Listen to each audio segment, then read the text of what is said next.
Municipal ఎన్నికలకు సంబంధించి మంత్రులకి పదవగండం పట్టుకున్నట్టుగా తెలుస్తూ ఉంది.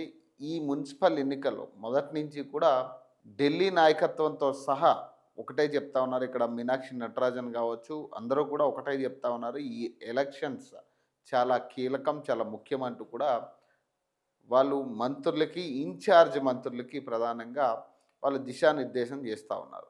సో ఈ నేపథ్యంలో ఒకవేళ మున్సిపల్ ఎన్నికల్లో ఓడిపోతే ఏంటి పరిస్థితి?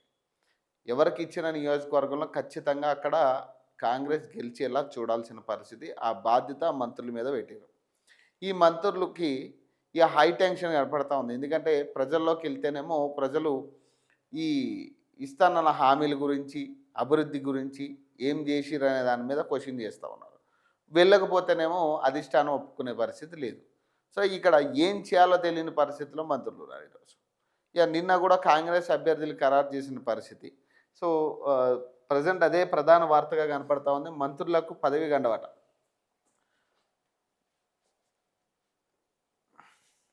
మున్సిపల్ ఎన్నికల్లో ఫలితాలు తలకిందులైతే అంతే సంగతులట. అదే వారి పనితీరుకు ప్రోగ్రెస్ రిపోర్ట్ అట. అందుకే షెడ్యూల్ వచ్చిన తెల్లారి నుంచే పర్యటనలట.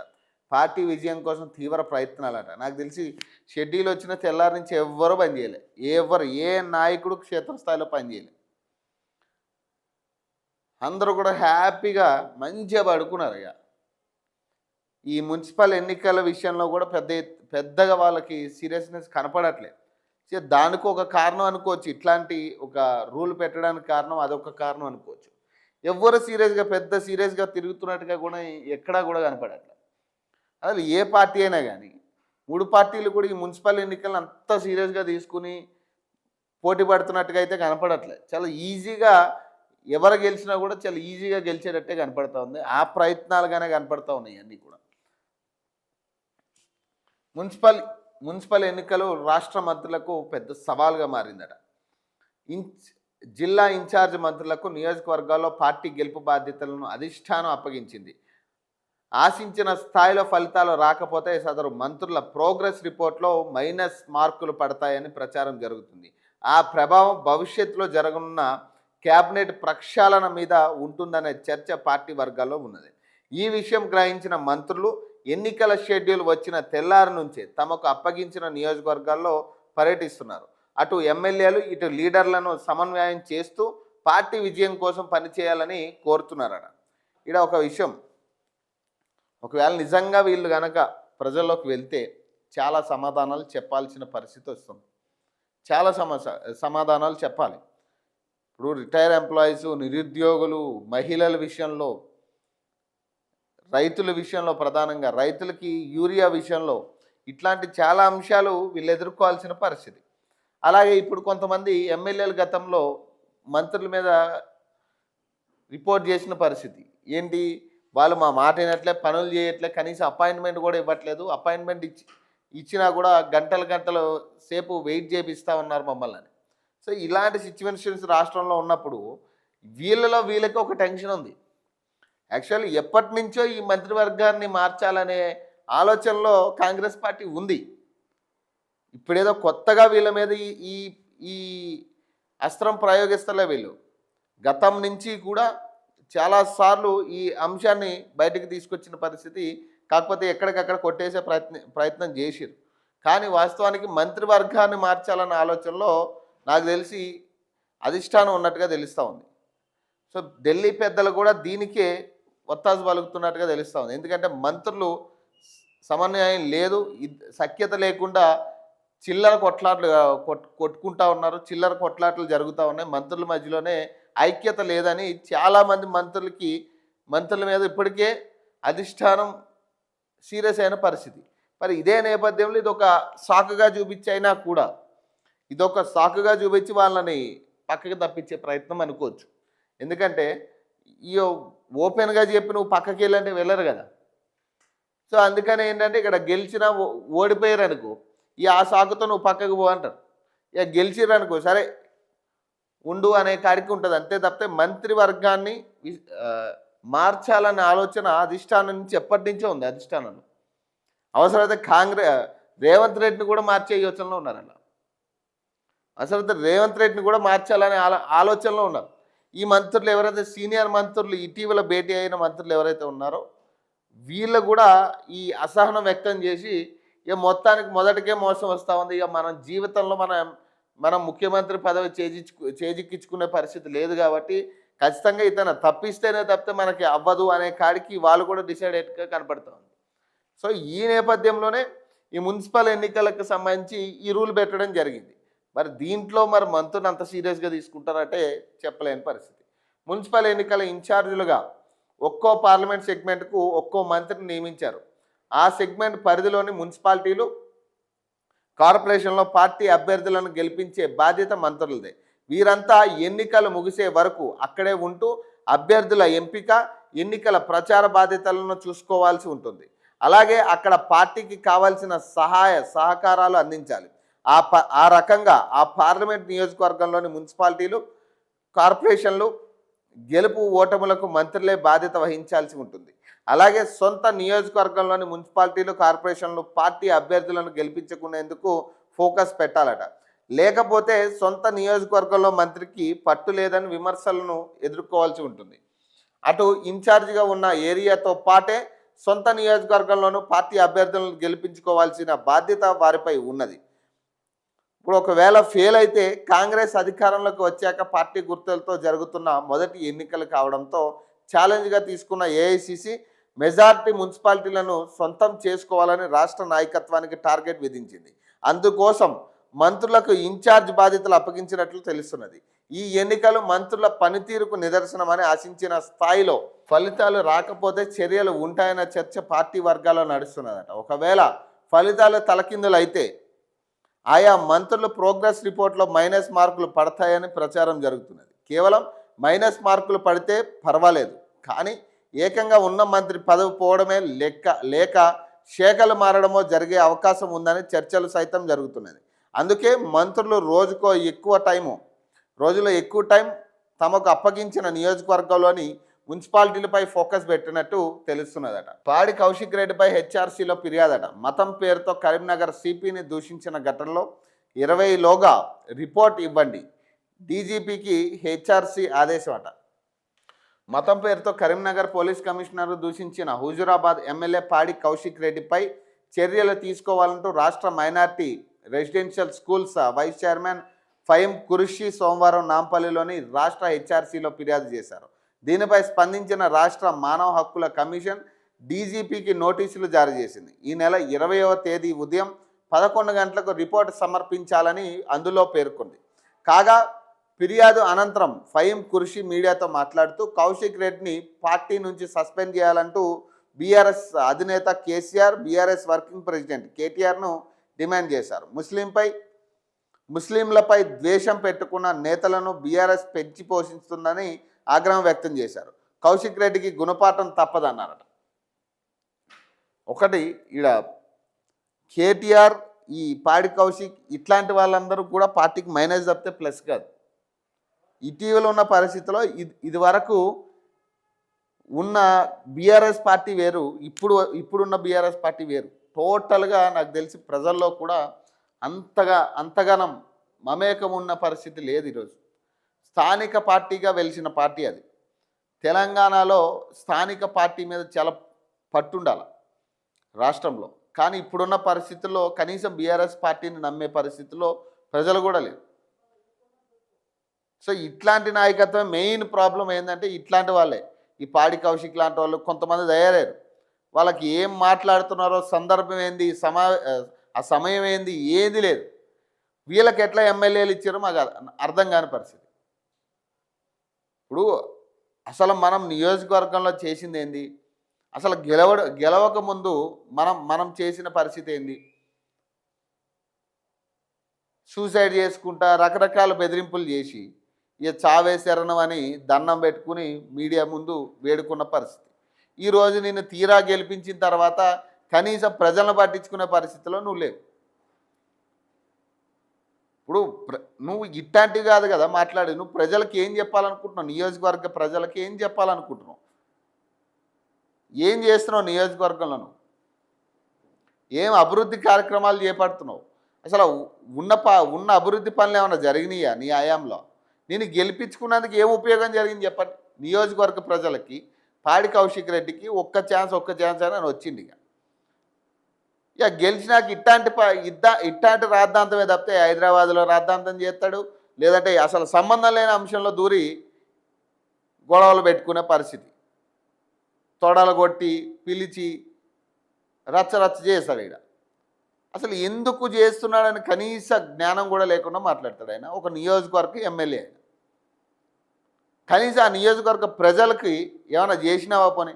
సరే, ఇప్పుడు ముందు మన ఇల్లు చక్కదిద్దుకోవాలి, తర్వాత మంది ఇల్లు మీద పడాలి. నువ్వేం చేస్తున్నావు? నీ నియోజకవర్గంలో అసలు ఏం జరుగుతుందో తెలియకుండా, అసలు నీ నియోజకవర్గంలో ఎమ్మెల్యే లేకుండా నువ్వు ఎప్పుడు చూసినా ఇక హైదరాబాద్లో ఉంటే ఇక నియోజకవర్గంలో ఎప్పుడు ఉంటున్నావు నువ్వు? అసలు నియోజకవర్గ సమస్యలు ఏం తీరుస్తున్నావు నువ్వు? పైచిచ్చు ఇట్లాంటి వాటిలో అసలు ఒక ఎమ్మెల్యేగా మాట్లాడాల్సిన మాటలు కాదు అవి.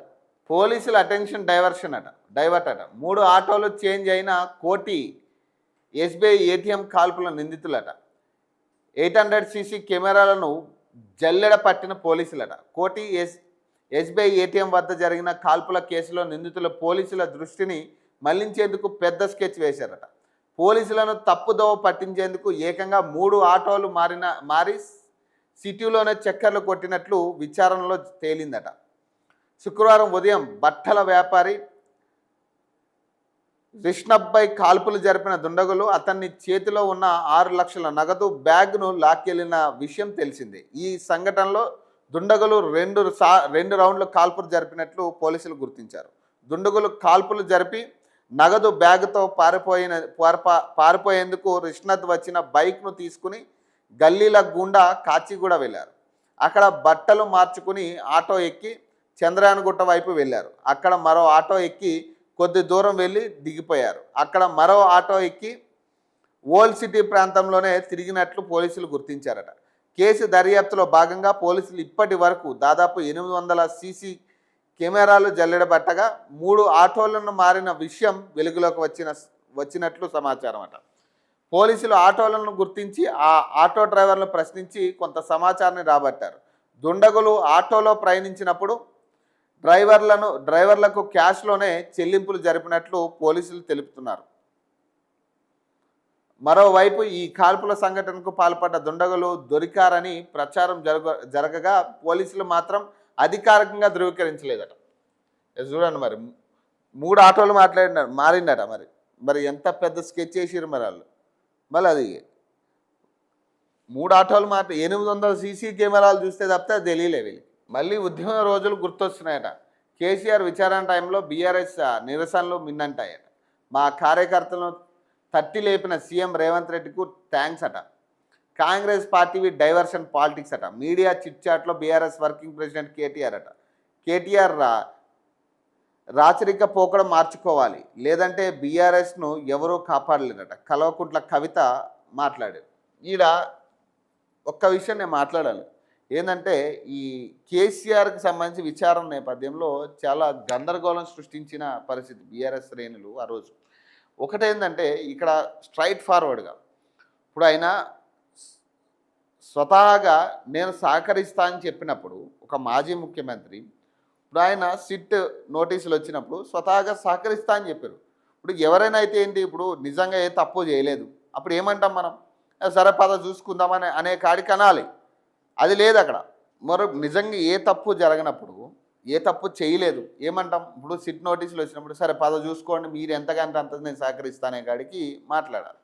కానీ ముఖ్యమంత్రిగా నాకు ఇప్పుడు ఖాళీ లేదు, ఒక మాజీ ముఖ్యమంత్రిగా ఒక పక్కనేమో నేను సహకరిస్తా అంటాడు, ఒక పక్కనేమో లేదు ఇప్పుడు కాదు మనం ఎలక్షన్ల తర్వాత మాట్లాడదాం అనే కాడికి ఇంకొక డేట్ ఇవ్వండి అని ఈ రకరకాల మాటలు మాట్లాడు. సరే అయిపోయింది. సిట్ అధికారులు నేరుగా పలానా టైం పలానా తేదీలో మీరు అవైలబుల్ ఉండాలని వాళ్ళు మళ్ళీ 2వ నోటీస్ ఇచ్చారు. ఇక దానికి కూడా ఏదో రాజ్యాంగం రకరకాల మాట్లాడింది ఆయన. సరే ఏదైనా కావచ్చు, కానీ నిజంగా తప్పు చేయనప్పుడు సహకరించాలి పూర్తిగా. ఇప్పుడు సిట్ అధికారులు కేవలం అక్కడ ఇన్వెస్టిగేషన్ పేరు మీద వచ్చారు, అరెస్ట్ చేస్తానని మాట రాలే, లేదా అతన్ని నిందితుడిగా కూడా చిత్రీకరించే ప్రయత్నం చేయలే. కేవలం సిట్ విచారణ నేపథ్యంలో అక్కడ నోటీసులు ఇచ్చిన పరిస్థితి చాలా క్లియర్. అది మరి విచారణ ఎదుర్కోవట్లేదంటే ఇప్పుడు అక్కడ ఏదో తప్పు జరిగినట్టే కదా. మరి ఇంతగానం 3000 మంది 4000 మంది ఇంతగానం రాద్ధాంతం చేయాల్సిన అవసరం ఏముంది? అంటే ఇప్పుడు కార్యకర్తలు తప్పుదోవ పట్టిస్తున్నట్టే కదా. ఇప్పుడు కార్యకర్తలో మనం ఏం చేయాలి? ధైర్యం నింపాలి. లేదు ఏం కాదు, ఇందులో ఏముండదు, కేవలం విచారణ అనే గాడికి కార్యకర్తలో ధైర్యం ఇవ్వాలి.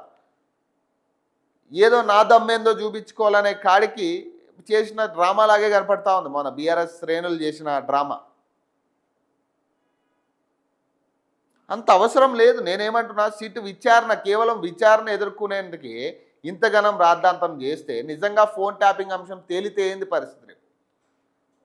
ఫోన్ ట్యాపింగ్ కావచ్చు, కాళేశ్వరం కావచ్చు, ఈ కార్ రేస్ అంశంలో రేపు తేలితే ఏంది పరిస్థితి? ప్రజల్ని భయాందోళన చేస్తూ ఉన్నారు. ఇప్పుడు మీరు మీ స్వార్థం కోసం ప్రజల్ని ఇబ్బందులు పెడతా ఉన్నారు మీరు ఎక్కడికక్కడ. ఇప్పుడు ఇంత ఘనం చేసి ఏం సాధించడం? దేనికి ఉపయోగం? ఎవరికి ఉపయోగం చెప్పండి? ఇప్పుడు కేసీఆర్ విచారణ ఎదుర్కొంటే ఎవరికి ఉపయోగం? విచారణ ఎదుర్కోకపోతే ఎవరికి ఉపయోగం? నిజంగా మీరు తప్పు చేసిరు కాబట్టే కదా. ఇప్పుడు ఇంత ఘనం భయం? 3000 మంది 4000 మందిని రోడ్డు మీదకి వదిలేసి రచ్చ చేయడానికి ఎందుకు అంత భయం? ఎందుకు మీకు? ఇప్పుడు ఏం చేస్తారని మీ భయం? ఇప్పుడు ఆ రోజు కూడా కేవలం విచారణ పేరు మీద వాళ్ళు వచ్చారు ఇక్కడ. ఇప్పుడు కాంగ్రెస్ పార్టీ డైవర్షన్ చేస్తుందా, లేదా పాలిటిక్స్ విషయంలో, లేకపోతే పథకాల విషయంలో ఇంకేమైనా జరుగుతుందా అనేది పక్కన పెట్టండి. డైవర్షన్ పాలిటిక్స్ అని మాట్లాడడం అనేది కాదు. ఇక్కడ మీరెందుకు ఎదుర్కోవడానికి ఇంతగానం భయం? ఇప్పుడు కేసీఆర్కి నోటీసులు ఇచ్చారంటే 1000 మందిని పిలుస్తారు. ఇప్పుడు కేటీఆర్కి నోటీసులు ఇచ్చినా 100,000 మంది బీఆర్ఎస్ భవన్లో ఉంటారు, వాళ్ళు నిరసనలు చేస్తారు.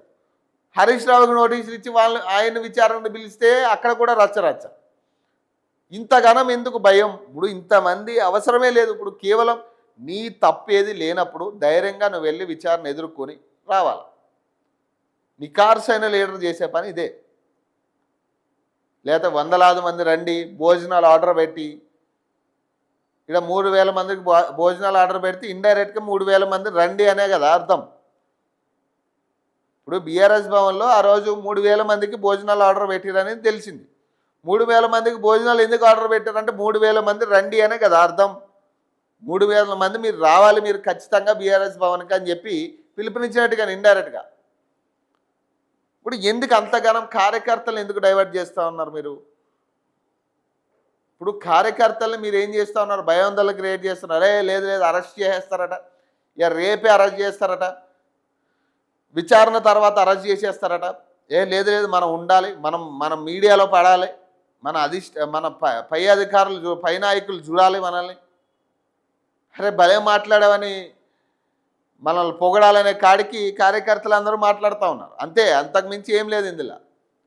వాళ్ళ స్వార్థం కోసం, వాళ్ళ ప్రమోషన్స్ కోసం దీన్ని వాడుకుంటున్నారు అంతే. ప్లస్ ప్రజల్ని ఇబ్బంది పెడతా ఉన్నారు. ఎంత ఇబ్బంది ప్రజలకి! ఇప్పుడు ఆ ఫోన్ ట్యాపింగ్ ఏరియా ఉంది, ఫర్ సపోజ్ మన సిట్ విచారణ ఏరియా ఉంది ఇప్పుడు నందినగర్లో. ఆ చుట్టుపక్కల ఉన్న ఇళ్ళ వాళ్ళు ఎంత ఇబ్బందులు పడ్డారు ఆ రోజు, చాలా ఇబ్బందులు పడ్డారు. ప్లస్ వీళ్ళు ఎప్పుడు ఏం చేస్తారో తెలియదు. ఇప్పుడు ఈ కార్యకర్తలు కొంతమంది ఉంటారు, అత్యుత్సాహం ప్రదర్శించే వాళ్ళు చాలామంది ఉంటారు. వీళ్ళు ఏ సమయంలో ఏం చేస్తారో తెలియని పరిస్థితి. భారీ బందోబస్తు, లోపలికి ఎవరిని ఎంటర్ అవనివ్వరు. కనీసం సొంత ఇంటి వాళ్ళని కూడా లోపలికి వెళ్ళనిచ్చే పరిస్థితి లేదు. ఆ చుట్టుపక్కల ఇళ్ళ వాళ్ళని కూడా లోపలికి పంపించే పరిస్థితి లేదు, బ్యారికేడ్ లోపలికి. వాళ్ళు ఎంత ఇబ్బందులు పడుతూ ఉంటారు ప్రజలు. మరి అందుకు జూబ్లీహిల్స్ పోలీస్ స్టేషన్ దగ్గర విచారణ చేశారు. వీళ్ళందరూ వెళ్ళి రోడ్ల మీద బైఠాయించి పోలీసులతో వాగ్వాదానికి దిగి అవసరమేముంది? అంతగానం ఎవరికి ఇబ్బంది కలిగిస్తూ ఉన్నారు మీరు? ప్రజల్ని, మీకు అవకాశం ఇచ్చిన ప్రజల్ని ఈరోజు ఇబ్బందులు పెట్టే ప్రయత్నం చేస్తూ ఉన్నారు. ఇంతగానో ఇంత సీన్ అవసరమే లేదు దీనికి. ఈ ఫోన్ ట్యాపింగ్ అంశంలో ఇంత సీన్ అవసరమే లేదు. మీరు నిజంగా తప్పు చేయనప్పుడు ఇంత సీన్ క్రియేట్ చేయాల్సిన అవసరమే లేదు. కేసీఆర్ సిట్ విచారణ సందర్భంగా హైదరాబాద్ సహా రాష్ట్ర వ్యాప్తంగా బీఆర్ఎస్ శ్రేణులు నిర్వహించిన నిరసన కార్యక్రమాలు చూస్తే మళ్ళీ తెలంగాణ ఉద్యమ రోజులు గుర్తొస్తున్నాయట. అంటే మళ్ళీ ఇప్పుడు ప్రజల్ని రోడ్డెక్కమని చెప్తా ఉన్నారా మీరు? మళ్ళీ ప్రజల్ని రోడ్డెక్కి కొట్లాడండి అంటే ఉగ్రవాదులు తయారు చేయాలనుకుంటున్నారా మీరు? నాకు అర్థం కాదు. ఇప్పుడు ప్రజలు ఎక్కడికక్కడ ఇప్పుడిప్పుడే ఈ కరోనా ఈ ఈ తర్వాత ఇప్పుడిప్పుడే కొంత వాళ్ళు సెటరైట్ అవుతా ఉన్నారు. ప్రజలు కూడా నార్మల్ జీవితానికి అలవాటు అవుతూ ఉన్నారు. అలాంటి వాళ్ళ మీద మళ్ళీ మీరు ఒక ప్రెజర్ క్రియేట్ చేసి వాళ్ళకి ఇబ్బందులు కలిగించే ప్రయత్నం చేసి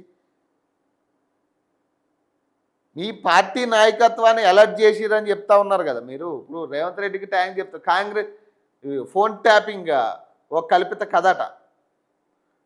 మమ్మల్ని తట్టి లేపిన సీఎం రేవంత్ రెడ్డికి ధన్యవాదాలట. మరి ఇది మాత్రం వాస్తవమే.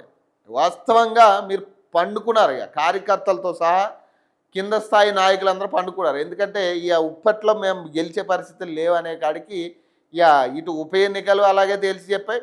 ఇక స్థానిక సంస్థ ఎన్నికలు కూడా అయ్యే చెప్తా ఉన్నారు. సర్పంచ్ ఎన్నికల్లో కూడా అదే పరిస్థితి. ఇది మాత్రం వాస్తవంగా తట్టి లేపినట్టుగానే అయింది. మన కేసీఆర్ ప్రెస్ మీట్ తర్వాత కొంతమందికి ఆశలు చిగురించాయి. అరే మళ్ళీ మన పార్టీ ఏదో ఉద్ధరించే పరిస్థితి కనపడతా ఉంది. కేసీఆర్ గారు బయటకు వచ్చిరా, ఆయన మాట్లాడిండు. ఇక మొత్తానికి ఆయన బయటకు వస్తా అన్నాడు కాబట్టి మొత్తం మీద ఈ మళ్ళీ ఏదో కొత్త ఆశలు చిగురించి అందరికీ. ఎప్పుడైతే మళ్ళీ ఆయన అసెంబ్లీకి కూడా రాని పరిస్థితులు ఎదుర్కొన్నాడో ఇక ఆ తర్వాత నుంచి మళ్ళీ ఇది యథాతథిగా కనపడుతుందని మళ్ళీ ఎవరి కాడప అనుకున్నారు. ఇప్పట్లో బీఆర్ఎస్ పార్టీ అధికారంలోకి వచ్చేది లేదు అనేది అర్థమైపోయింది కార్యకర్తలు. ఇక అందుకని వాళ్ళు సీరియస్గా కూడా తీసుకోవట్లేదు రాజకీయాలు. ఈ బీఆర్ఎస్ రాజకీయాలని సీరియస్గా కూడా తీసుకోవట్లే. ఇక మనం బలం ఎంత పెట్టి ఇక కేసీఆర్నే సిట్ అధికారులు విచారిస్తున్నారు అనేసరికి అందరూ రోడ్లు ఎక్కారు. దీనికి కూడా మీరు ఎట్లా క్రియేట్ చేసారు?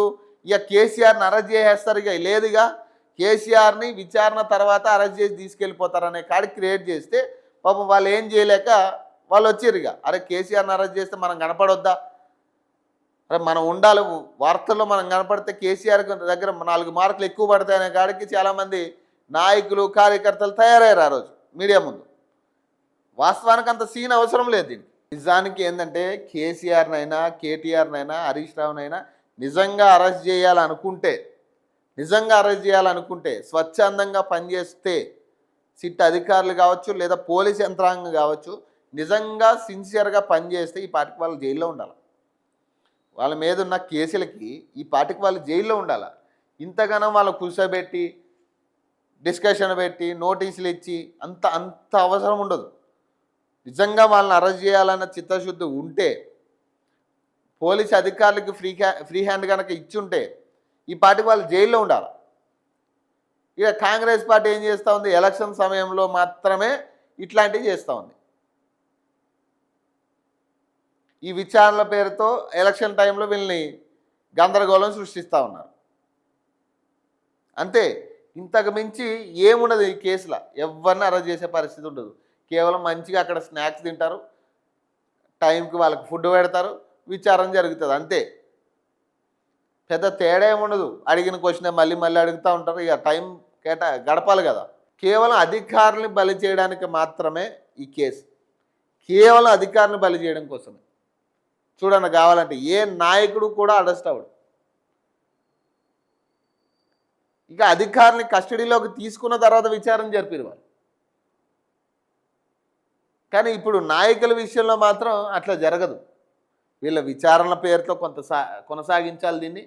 ఇక తర్వాత ఏమైందో కూడా తెలియని పరిస్థితిలోకి కేసుని తీసుకెళ్ళిపోతారు. ఇక ఏమైంది అసలు, ఈ కేసు ఏమైందిరా బాబా అని అడిగినా కూడా చెప్పేటోళ్ళు ఉండరు అక్కడ.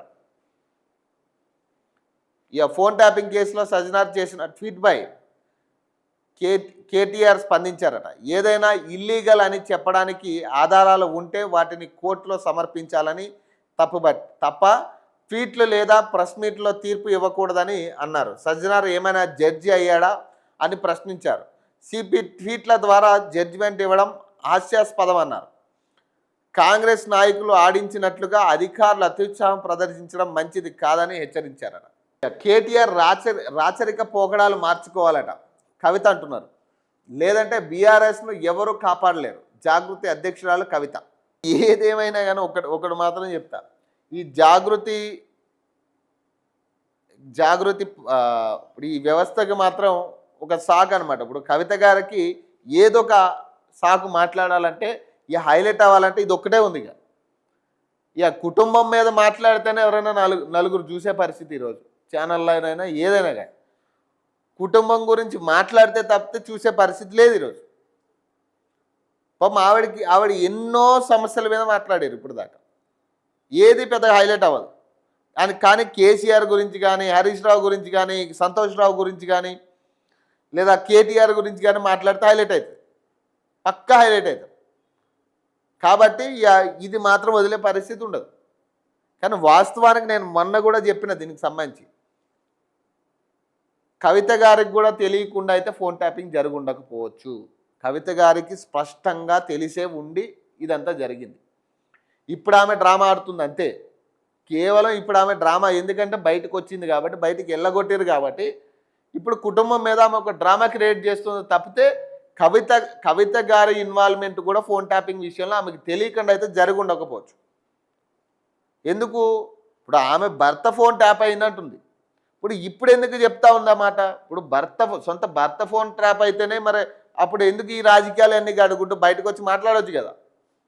ఇప్పుడు భర్త కంటే ఎక్కువైతే కాదు కదా, సొంత భర్త ఫోన్ ట్యాప్ అయిందని తెలిసినప్పుడే నువ్వు బయటకు వచ్చి మాట్లాడుండే మీడియాతో. ఇప్పుడు భర్త ఫోన్ ట్యాప్ అయినా కూడా నువ్వు పట్టించుకునే పరిస్థితి లేదు కదా అప్పుడు.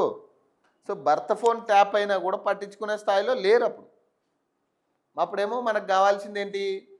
పదవులు కావాలి, రాజకీయ భవిష్యత్తు కావాలి, ఇందులో నెంబర్ 2గా ఎదగాలనే కోరిక ఉండే మనకి. కాబట్టి అప్పుడు అన్నీ కూడా ఏమి కనపడలే, ఈ ఫోన్ ట్యాపింగ్ జరుగుతుందని ఏం కనపడలే. ఇక విచ్చలవిడిగా ఫోన్ ట్యాపింగ్లు చేసాం. మరి సొంత భర్త ఫోన్ ట్యాప్ అయిందని తెలిసినప్పుడు మరి మీరు అప్పుడే బయటకు వచ్చి మాట్లాడుతుండే. ఇప్పుడు ఏదో చెప్తా ఉన్నారు కదా, ఇప్పుడు సొంత కుటుంబ ఫోన్ ట్యాప్ అయితే మీరు ఎందుకున్నారు ఆ పార్టీలో? మరి మీరే రిజైన్ చేయాల్సింది. మీరే రిజైన్ చేసి బయటకు వస్తే అయిపోయింది కదా, జనంలో కనీసం నమ్మకమైనా ఉండే. ఇప్పుడు అందరి ఫోన్లు ట్యాప్ అయినాయి, సొంత పార్టీ నేతల ఫోన్లు. ఈవెన్ మీకు తెలియకుండా అయితే అక్కడ ఏదో కొత్తగా జరిగిందైతే నేను అనుకోను. ఇందులో కవిత గారి ఇన్వాల్వ్మెంట్ కూడా ఉంది అనేది నా ఆలోచన.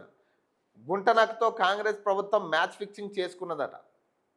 అందుకే ఫోన్ ట్యాపింగ్ కేసులో విచారణ పూర్తి చేస్తారన్న నమ్మకం తనకు లేదని తెలంగాణ జాగృతి అధ్యక్షురాలు కవిత సంచలన వ్యాఖ్యలు చేసిరట.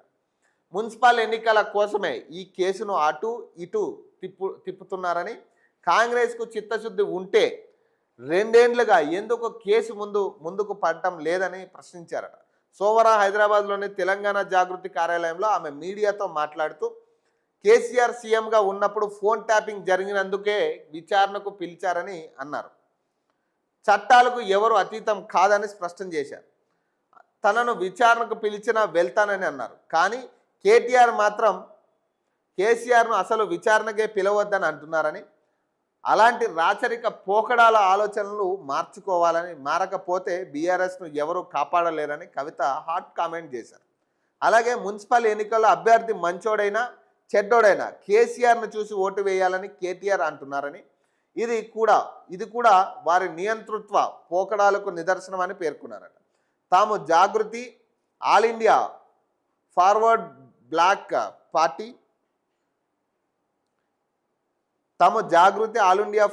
బ్లాక్ పార్టీ తరపున మంచి అభ్యర్థులను నిలిపామని, వారికి ఓటు వేసి గెలిపించాలని కోరారట. కాంగ్రెస్ ప్రభుత్వం చెప్తున్న పెట్టుబడులన్నీ కట్టుకదలేనని, వేల కోట్ల ఎంఓఏలు చేసుకున్న కంపెనీలకు కనీసం వెబ్సైట్ దిక్కులేదని కవిత విమర్శించారు. వాటిపై తను చేసిన రీసెర్చ్లో చాలా కంపెనీలు గుట్టు బయటపడిందని తెలిపారు. ట్రంప్ మీడియా టెక్నాలజీ సంస్థ 1,00,000 కోట్ల పెట్టుబడి అన్నారని, కానీ ఆ సంస్థ మొత్తం మార్కెట్ విలువే 30,000 కోట్లు అని ఆరోపించారు. అందుకే #కాంగ్రెస్ ఫేక్ ఎంఓఏ పేరుతో తెలంగాణ యువత ఉద్యమం చేయాలని పిలుపునిచ్చారు. నిజంగానే పెట్టుబడులు వచ్చి ఉంటే వాటి వివరాలు చెప్పాలని కవిత డిమాండ్ చేశారు. మరోవైపు సిటీలో తరచూ అగ్ని ప్రమాదాలు జరుగుతున్న ప్రభుత్వం పట్టించుకోవడం లేదని కవిత ఆరోపించారట. ఇప్పుడు ఆమె చేసే విమర్శలు ఏదైనా కానీ ఒకటి శాంటిటీ కంప్లీట్గా కోల్పోయారు. కవిత గారు మాట్లాడుతున్న ప్రతి మాట కానీ అంటే మొదట్లో చాలా బాగుండే వినడానికి. ఆమె బయటకు వచ్చిన కొత్తలో చాలా ఆసక్తికరంగా ఉండే. ఆమె బయటకు వచ్చి ఏం జరుగుతూ ఉంది, ఆమె ఏం చేస్తారు ఇప్పుడు అనే కాడికి ఏ పార్టీలో జాయిన్ అవుతారనే చర్చ కూడా జరిగింది ఒకప్పుడు. కానీ ఇప్పుడున్న పరిస్థితులు, ఆమె చేస్తున్న పరిస్థితులు, ఆమె మాట్లాడుతున్న విధానం కావచ్చు, ఆమె చేపడుతున్న కార్యక్రమాలు కావచ్చు, రకరకాల ప్రజల ప్రజల ఆదరణ పొందలేకపోతుంది అనేది వాస్తవం. పక్కా ఇది. ఆమెని రాంగ్ గైడ్ చేస్తున్న మాట వాస్తవం. ఇప్పుడు ఆమెకి ఎవరు సలహాలు ఇస్తున్నారో, ఎవరు సలహాలు తీసుకుని ఆమె కార్యక్రమాలు చేపడుతుందో తెలియదు. కానీ వాస్తవానికి ఆమె ప్రతిదీ కూడా రాంగ్ డైవర్షనే వెళ్తా ఉంది. మరి దీనికి సంబంధించి మరి ఒకసారి క్రాస్ చెక్ చేసుకోవడం మంచిది. కింద స్థాయి నాయకత్వంలో చాలామందికి ఇబ్బందులు ఉన్నాయి. తెలంగాణ జాగృతిలోనే కింద స్థాయి నాయకులకి చాలా ఇబ్బందులు ఉన్నాయి. అందులో చాలామంది మహిళా నాయకులకి ఇబ్బందులు జరుగుతూ ఉన్నాయి. తెలంగాణ జాగృతిలోనే ఈ విషయాలు నా దృష్టికి చాలా అంశాలు గతంలో నేను అటు జాగృతి ఈ ఆఫీసులకు వెళ్ళినప్పుడు కొన్ని వార్త గురించి నేను అక్కడికి వెళ్ళినప్పుడు కూడా చాలా అంశాలు బయటకు వస్తూ ఉన్నాయి. ఇంటర్నల్గా వాళ్ళు మాట్లాడుకుంటున్న అంశాల్లో ఎక్కడా కూడా తెలంగాణ జాగృతిని ఉద్ధరించాలనే ఆలోచనలు ఏ అభ్యర్థి లేడు అక్కడ, ఏ పార్టీ కార్యకర్త లేడు అక్కడ. కవిత ఏదో ఇచ్చేస్తుందేమో, పైసలు సూట్ కేజీలు పట్టుకుపోదాం, ఇదే ఆలోచనలో ఉన్నారు అక్కడ మొత్తం కార్యకర్తలు మొత్తం. అంతే తప్పితే ఎక్కడా కూడా తెలంగాణ జాగృతి ఒక పార్టీ అవుతుందేమో, ఆ పార్టీని మనం నిలబెట్టాలి, కవితని సీఎం చేయాలనే ఆలోచన ఏ ఒక్కడికి లేదు. అందులో ప్రతి ఒక్కడు అక్కడ ఆశించి నిలబడ్డ వాళ్ళే ఉన్నారు తప్పితే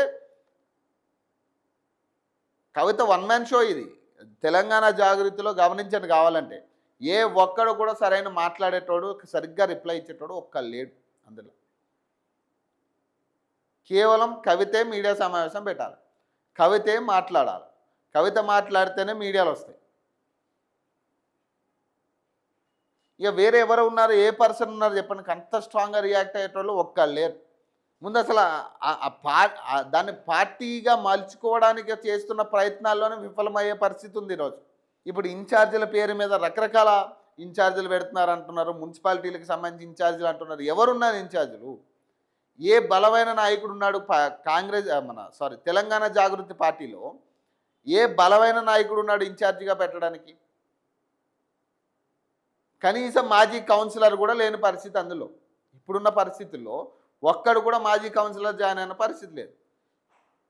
ఎవరినో ఉన్నగాడికి తెచ్చి వాడిని అభ్యర్థిగా ప్రకటించాలి, ఒక ఇన్ఛార్జిని అక్కడ పెట్టాలి. ఎవరినో ఇక ఉన్న ఒక 20 మందో 30 మందో ఉంటే అందులో ఒకరిని పెట్టాల్సింది ఇక అక్కడ.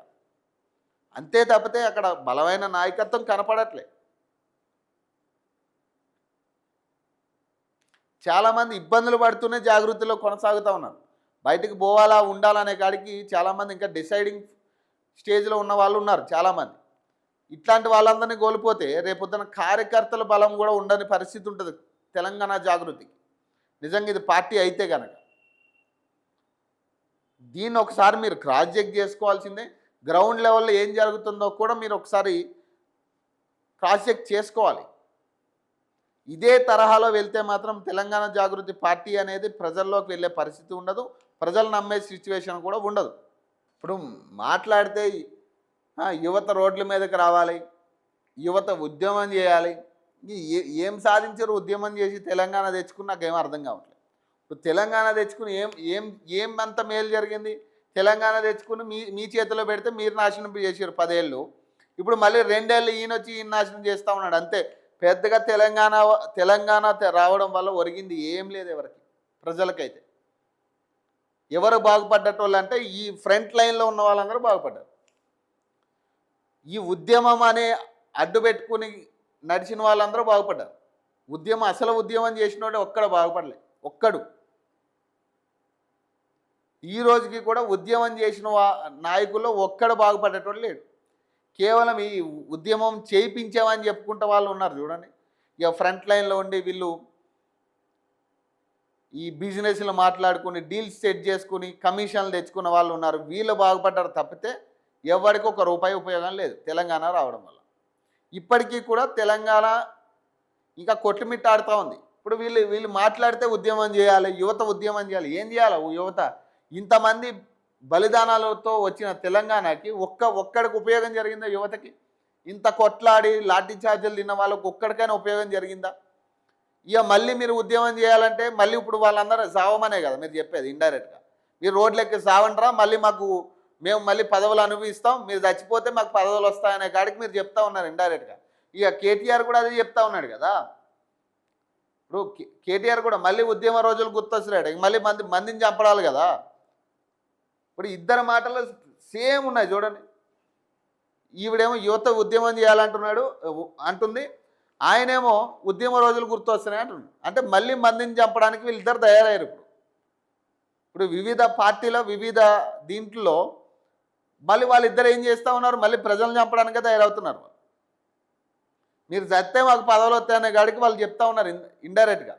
ఏది కాదు, ఒకటి ఫోన్ ట్యాపింగ్ అంశం ఒకటే. నేను ఇక ఫైనల్ దాన్ని ఫోన్ ట్యాపింగ్ సంబంధించి కంక్లూడ్ చేసేది ఒకటే. ఇందులో ఏ ఒక్క నాయకుడిని కూడా అరెస్ట్ చేయరు. పొలిటికల్గా ఏ ఒక్క నాయకుడి మీద కూడా ఛార్జ్షీట్ దాఖలు కాదు, అరెస్ట్ అయ్యే పరిస్థితి ఉండదు. కేవలం ఇదొక డ్రామా. ఇది పాపం దీంట్లో అధికారులను బలి చేసే ప్రయత్నం తప్పితే ఏముండదు. ఇందులో అధికారులను ఆల్రెడీ రిమాండ్ చేసి అరెస్ట్ చేసిన పరిస్థితులు ఈరోజు. మరి ఏ ఒక్క నాయకుని అరెస్ట్ చేయలేదు కదా. ఇప్పుడు అరెస్ట్ చేసి విచారించారు కదా అధికారులని, రిమాండ్కి తరలించి అరెస్ట్ చేసిన పరిస్థితి. ఇప్పటికీ రిమాండ్లోనే ఉన్నారు చాలామంది. మరి వాళ్ళని రిమాండ్ చేసినప్పుడు మరి వీళ్ళని కూడా రిమాండ్ చేయాలి కదా. విచారణ పూర్తయ్యే వరకు కూడా, పూర్తి వివరాలు మీ చేతికి వచ్చే వరకు కూడా వీళ్ళు కూడా రిమాండ్లో ఉండాలి కదా. ఆధారాలను మ్యానిపులేట్ చేసే పరిస్థితి ఉంది కదా వీళ్ళు బయట ఉంటే. మరి ఎందుకు వీళ్ళని రిమాండ్ చేయట్లే? 200 మంది పాక్ సైనికులు మృతి అట. ఆపరేషన్ హెరాఫ్ ఫేజ్ 2 అట. చేపట్టిన బల్చిస్తాన్ రెబల్స్ అట. ఏకంగా ఐఎస్ఐ హెడ్ క్వార్టర్స్పై దాడట. సూసైడ్ బాంబర్లుగా మారి తమను తాముగా పేల్చుకున్న 2 మహిళలట. ఇది ఘోరం. ఇది సర్పంచ్ పదవి కోసం కూతుర్ని చంపేసిండట. చూడండి, నిజాం సాగర్ కెనాల్లో పెద్ద కూతుర్ని తోసేసి చంపేసిండి ఆయన. ఎందుకు అంటే ఇది ముగ్గురుంటే సర్పంచ్ ఎన్నికలకు పోటీ చేయడానికి అర్హుడు కాదని, అందుకని ఒక కూతుర్ని చంపేస్తే 2 కూతుర్లే ఉంటారు కదా అని ప్లాన్. తండ్రి సర్పంచ్ అవుదామని కూతుర్నే చంపేసిండట. ఎన్నికల్లో పోటీకి అడ్డుపడిన 3 పిల్లల నిబంధన అట. ఒకరిని కెనాల్లో పడేసి హతమార్చిన తండ్రి అట. మహారాష్ట్రలో 2 నిందితులు అరెస్ట్ అట. కేసు వివరాలు వెల్లడించిన సిపి సాయి చైతన్య అట. సర్పంచ్ ఎన్నికల్లో పోటీ చేసేందుకు అడ్డుగా ఉందని ఓ తండ్రి ఏకంగా తన కూతుర్ని హత్య చేశాడట. ఈ దారుణ ఘటన నిజామాబాద్ జిల్లా ఎడపల్లి పోలీస్ స్టేషన్ పరిధిలో జరిగిందట. ఈ కేసుకు సంబంధించి పోలీసులు 2 నిందితులను అరెస్ట్ చేసి సోమవారం రిమాండ్కి తరలించారట. వివరాలను సిపి పోతరాజ్ సాయి చైతన్య సోమవారం మీడియాకు వెల్లడించారు. ఎడపల్లి పిఎస్ పరిధిలో ఈఆర్పి క్యాంప్ శివార్లోని నిజాం సాగర్ కెనాల్లో గత నెల 26వ తేదీన 6 ఏళ్ల చిన్నారి మృతదేహం లభ్యం కాగా పోలీసులు కేసు నమోదు చేసి దర్యాప్తు ప్రారంభించారు. చిన్నారి ఫోటోను అన్ని సోషల్ మీడియా, ప్రింట్ మీడియాతో పాటు వాట్సాప్ గ్రూపులో షేర్ చేశారు. ఈ క్రమంలో కానిస్టేబుల్ సుధీర్ వాట్సాప్ స్టేటస్ చూసి మహారాష్ట్ర మూకేడ్లోని అతని బంధువులు పాప వివరాలను తెలిపారు. ఆ చిన్నారిది అక్కడి ఊరేనని, పేరు ప్రాచీన కొండ మంగళే అని చెప్పారు. దీంతో పోలీసులు మూకేడ్కు వెళ్ళి పాప కేరూరు గ్రామానికి చెందినట్లు నిర్ధారణ చేసుకున్నారు. తండ్రి పాండురంగ కొండమంగళే తన భార్య 3 పిల్లలతో కలిసి మూకేడ్లో సెలూన్ నిర్వహిస్తూ జీవిస్తున్నారు. ఈ క్రమంలోనే మహారాష్ట్రలో రాబోయే సర్పంచ్ ఎన్నికల్లో 3 పిల్లలుంటే పోటీ చేయడానికి అర్హులు కాదని తెలుసుకున్నాడు. ఒక బాబును ఎవరికైనా దత్తత ఇవ్వాలని భావించాడు. కానీ అప్పటికే బాబు పేరు మీద బర్త్ సర్టిఫికేట్ ఉండడంతో దాన్ని మార్చేందుకు యత్నించగా సాధ్యపడలేదు. అప్పుడే అతడు సర్పంచ్ గణేష్ షిండేతో కలిసి దారుణమైన ఆలోచనకు తెరలేపాడట.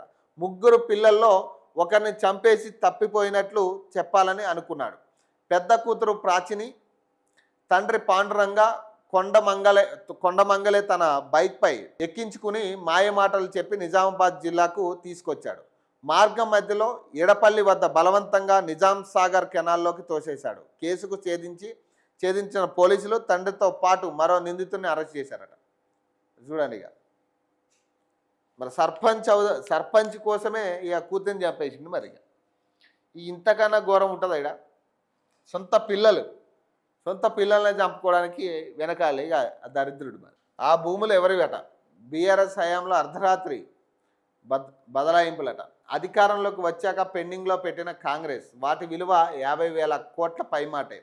జీవో 59 రెగ్యులరైజేషన్ ప్రక్రియపై సందిగ్ధ. రద్దు చేయలేదు, స్వాధీనం చేసుకోలేదు. కొత్త పీఓబీ లిస్టు తయారీపై అనేక అనుమానాలట. బీఆర్ఎస్ హయాంలో జీవో నెంబర్ 59 ముసుగులో 100 ఎకరాల భూములు అన్యక్రాంతమయ్యాయి. 4 నెలల్లో 50,000 కోట్ల విలువైన స్థలాలను కొల్లగొట్టారు. నిబంధనలు, దరఖాస్తుకు జత చేసిన పత్రాలను పరిశీలించకుండానే ఒక్కొక్కరికి వేల గజాల నుంచి ఎకరాల కొద్దీ కట్టబెట్టారు. రంగారెడ్డి జిల్లా షేర్లింగపల్లి మండలంలో గజం 3 లక్షల దాకా పలుకుతుంటే నామమాత్రంగా 12,000 వసూలు చేసి రాత్రికి రాత్రే కన్వెన్స్ డీడ్ చేశారు. కాంగ్రెస్ అధికారంలోకి వచ్చాక ఈ అర్ధరాత్రి ద్రష్టాల భాగోత్వాన్ని గుర్తించి ఫైళ్లను పెండింగ్లో పెడుతున్నట్టు ప్రకటించింది. ఇప్పుడు ఈ భూములను ఎవరి ఖాతాలో రాస్తున్నారన్న చర్చ జరుగుతున్నది. రాష్ట్ర ప్రభుత్వం కొత్తగా నిషేధిత భూముల జాబితాను రూపొందిస్తున్నది. ఈ క్రమంలో పెండింగ్లో పెట్టిన రిజెక్ట్ చేసిన ఫైల్లో పేర్కొన్న భూములన్నీ ప్రభుత్వ ఖాతాలో రాయాలి. నిజాయితీగా రెగ్యులైజ్ చేయించుకున్న ల్యాండ్ను పీఓబీ జాబితా నుంచి తొలగించాలి. అయితే ఈ వ్యవహారంలో రెవెన్యూ అధికారుల పాత్ర అనుమానాలకు దారితీస్తున్నదట. క్రమబద్ధీకరణ ఫైళ్ళ తతంగాన్ని సీరియస్గా తీసుకోకపోతే మరోసారి క్రయ విక్రయాలు జరిగే అవకాశం ఉంది. సర్వే నెంబర్ల వారీగా పక్కా లెక్కలు తీసి మిగిలిన భూమిని కాపాడటంలోనూ అధికారుల నిర్లక్ష్యం స్పష్టంగా కనిపిస్తున్నది. జీవోలు 58, 59, 161 ఆధారంగా రెగ్యులైజ్ చేసి ల్యాండ్ పీఓబీ జాబితా నుంచి డిలీట్ చేయాలి. లేకపోతే మొత్తం విస్తీర్ణంలో తేడాలు వస్తాయి. ఓవైపు క్రమబద్ధీకరించిన ల్యాండ్కు సేల్ డీడ్స్ మ్యూటేషన్స్ అవుతుంటాయి, మరోవైపు అది పీఓబీలోనూ ఉంటుంది. ఈ తేడాలు రాకుండా జాగ్రత్తలు తీసుకోవాలంటే ఏ సర్వే నెంబర్లో ఎంత విస్తరణ రెగ్యులైజ్ చేశారో లెక్కలు తీయాలి. అయితే సెత్వర్ అలాగే కస్రా పహానీల ప్రకారమే చేయాలంటూ కలెక్టర్లు ఒత్తిడి చేస్తున్నారని, ఈ రెగ్యులైజేషన్ ప్రక్రియను గుర్తు చేసిన ఇప్పుడు ఆ లెక్కలు తీయాలంటే చాలా కష్టం అంటూ దాటవేసిన ధరణిని అవలంబిస్తున్నారని ఓ రెవెన్యూ అధికారి ఆవేదన వ్యక్తం చేశారు. పూర్తి స్థాయిలో లెక్కలు తీయకుండానే పాత పీఓబీ లిస్టు ప్రకారమే కొత్తది రూపొందిస్తున్నట్టు చర్చ జరుగుతున్నది. ఈ క్రమంలో ఇల్లీగల్గా రెగ్యులైజ్ చేసిన ల్యాండ్ను కూడా ప్రాజెక్ట్ చేయడం కుదరదని అధికారులు అంటున్నారు. ఉదాహరణకు రంగారెడ్డి జిల్లా షేర్లింగంపల్లి మండలం కొండాపూర్ సర్వే నెంబర్ 93లో మొత్తం ల్యాండ్ ఎంత, రెగ్యులైజ్ చేసింది ఎంత, రిజెక్టెడ్ ఫైల్స్ ప్రకారం విస్తీర్ణ ఎంత, ఈ లెక్కలు తీసి పీఓబీ జాబితాను తయారు చేయాలి. కానీ సర్వే నెంబర్ 93లోని మొత్తం విస్తీర్ణని గతంలో మాదిరిగానే నిషేధిత జాబితాలు ఉంచడం వల్ల లెక్కలో హెచ్చుతగ్గులు రావడం ఖాయం. ఇలాంటి రాష్ట్ర వ్యాప్తంగా కొత్త పీఓబీ జాబితాలోనైనా ప్రభుత్వ భూమి విస్తీర్ణం ఎంతనో పక్కా చేయడం అవసరమని కొందరు రెవెన్యూ అధికారులు గుర్తు చేస్తున్నారు. ఈ మియాపూర్ సర్వే నెంబర్ 100లో ఏకంగా 33,600 గజాల స్థలాన్ని రెగ్యులైజ్ చేయాలని శాఖమూరి సుగుణ అప్లై చేశారు. అంటే 7 ఎకరాలన్నమాట. షేర్లింగంపల్లి సర్వే నెంబర్ 106, 107లో ఏకంగా 53,240 గజాల స్థలాన్ని రెగ్యులైజ్ చేయించుకునేందుకు మేరీ ఎరువ భర్త బోయపాటి ఆరోగ్యరెడ్డి అప్లై చేశారట. అంటే 11 ఎకరాల పైమాటే. వీరి దగ్గరే 18 ఎకరాలు యుఎల్సి స్థలం ఉన్నది. ఈ అప్లికేషన్ పెండింగ్లో ఉన్నాయో, ఆమోదించి కన్వెన్స్ డీడ్స్ ఇచ్చారో తెలియదు. కానీ ఇంత ల్యాండ్ కొనడానికి ఎలా సాధ్యమైంది? యుఎల్సి స్థలం అని తేల్చినప్పుడు ఎందుకు కొన్నారు? వీళ్లకు అమ్మిన వ్యక్తి హక్కులు ఎక్కడి నుంచి వచ్చాయి? ఇంత పెద్ద మొత్తంలో డబ్బు చెల్లింపులు ఎలా సాధ్యమయ్యాయి? ఇలాంటి ప్రశ్నలన్నిటికీ సమాధానాలు వెతకాల్సిన అవసరం ఉన్నది. ఇక్కడ ఎకరం కనీసం 50 కోట్ల పైమాటే. అంటే వీరిద్దరి దగ్గరే 900 కోట్లు యుఎల్సి స్థలం దాగి ఉన్నదట.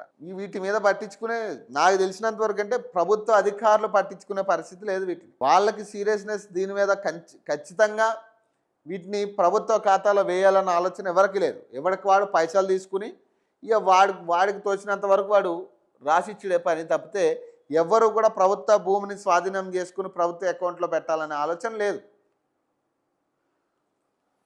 50,000 కోట్లట మొత్తం. ఇప్పుడున్న ఏదైతే వీళ్ళు స్వాధీనం చేసుకోవాల్సిన భూమి ఏదైతే ఉందో దాదాపు 50,000 కోట్ల విలువ చేసే భూమిని ఇప్పుడు ప్రభుత్వ అకౌంట్లో వేయాల్సిన భూమిని వాళ్ళు మళ్ళీ ఏం చేస్తూ ఉన్నారు, ఎవరో ప్రైవేట్ వ్యక్తులకి మళ్ళీ ఇండైరెక్ట్గా లంచాలు తీసుకుని అమ్మేస్తున్నారు. ఇదే ప్రక్రియ జరుగుతూ ఉంది. చూడండి, దాదాపు ఇద్దరు కలిసి దాదాపు 18 ఎకరాలు కొన్నారు ఏకకాలంలో. మరి వీటికి పైసలు ఎక్కడి నుంచి వెళ్ళాయి, ఎలా ట్రాన్సాక్షన్ చేసారు, వీళ్ళు ఒక్కళ్ళే ఎట్లా సాధ్యమైందనే దాని మీద ఈ అనుమానాలు వ్యక్తమవుతూ ఉన్నాయి. మరి దీని మీద ఎందుకు ఉద్యోగులు దృష్టి పెట్టట్లే, ఇప్పుడు ప్రభుత్వం ఎందుకు వీటి మీద దృష్టి పెట్టట్లేదంటే ఈ అందరూ ఇన్వాల్వ్ అయ్యి చేస్తూ ఉన్నారు దీన్ని. లేదా దాని వెనక ఆ కొనుగోలు వెనక ఎవరో పెద్ద నాయకుడే ఉండాలి. ఇక నాయకులకే సాధ్యమవుతుంది ఇట్లాంటి ప్రభుత్వ భూముల్లో అన్యక్రాంతం చేయడానికి, నాయకులకే సాధ్యమవుతుంది, ఇంకెవ్వరికి సాధ్యం కాదు. పొన్నం బావమరిదికి నిరాశట. జనగామ మున్సిపల్ కౌన్సిలర్ టికెట్ ఆశించి భంగపడ్డ నవీన్ కుమార్ గౌడ్ అట. మరొకరికి ఆ వార్డ్ కాంగ్రెస్ టికెట్ అట. మంత్రి టీపీసీసీ అధ్యక్షుడు ఎంపీ ప్రయత్నాలు ఫలించలేదని ప్రచారం. నవీన్ స్థానికేతుడంటూ ఎంపిక కమిటీ వార్డు నేతల లేఖ.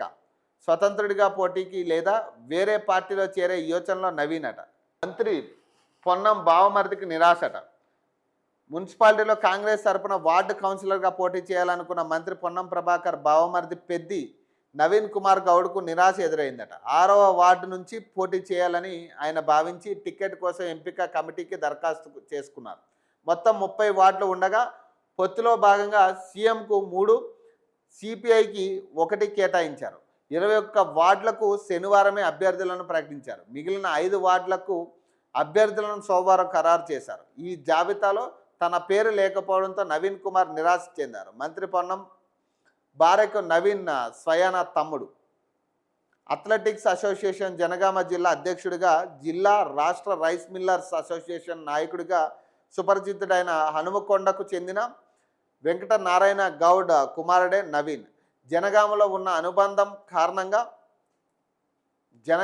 ఉన్న అనుబంధం కారణంగా వెంకట నారాయణ తన కుమారుడిని కౌన్సిలర్గా గెలిపించుకొని చైర్మన్ను చేయాలని ఆశించారు. కాగా నవీన్ స్థానికేతరుడు అంటూ టికెట్ ఆశించిన వార్డు నుంచి పలువురు కాంగ్రెస్ నేతల అభిప్రాయ సేకరణ చేపట్టి సంతకాలు చేశారు. ఈ లేఖను ఎంపీ చామల కిరణ్ కుమార్ రెడ్డికి ఎంపిక కమిటీ పంపించారు.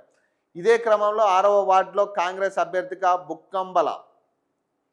బుక్కాబల భరద్వాజ్ను ఎంపిక చేశారు. ఆయన గతంలో 2 పర్యాయాలు నామినేషన్ దాఖలు చేసి పార్టీ విజ్ఞప్తి మేరకు ఉపసంహరించుకున్నారు.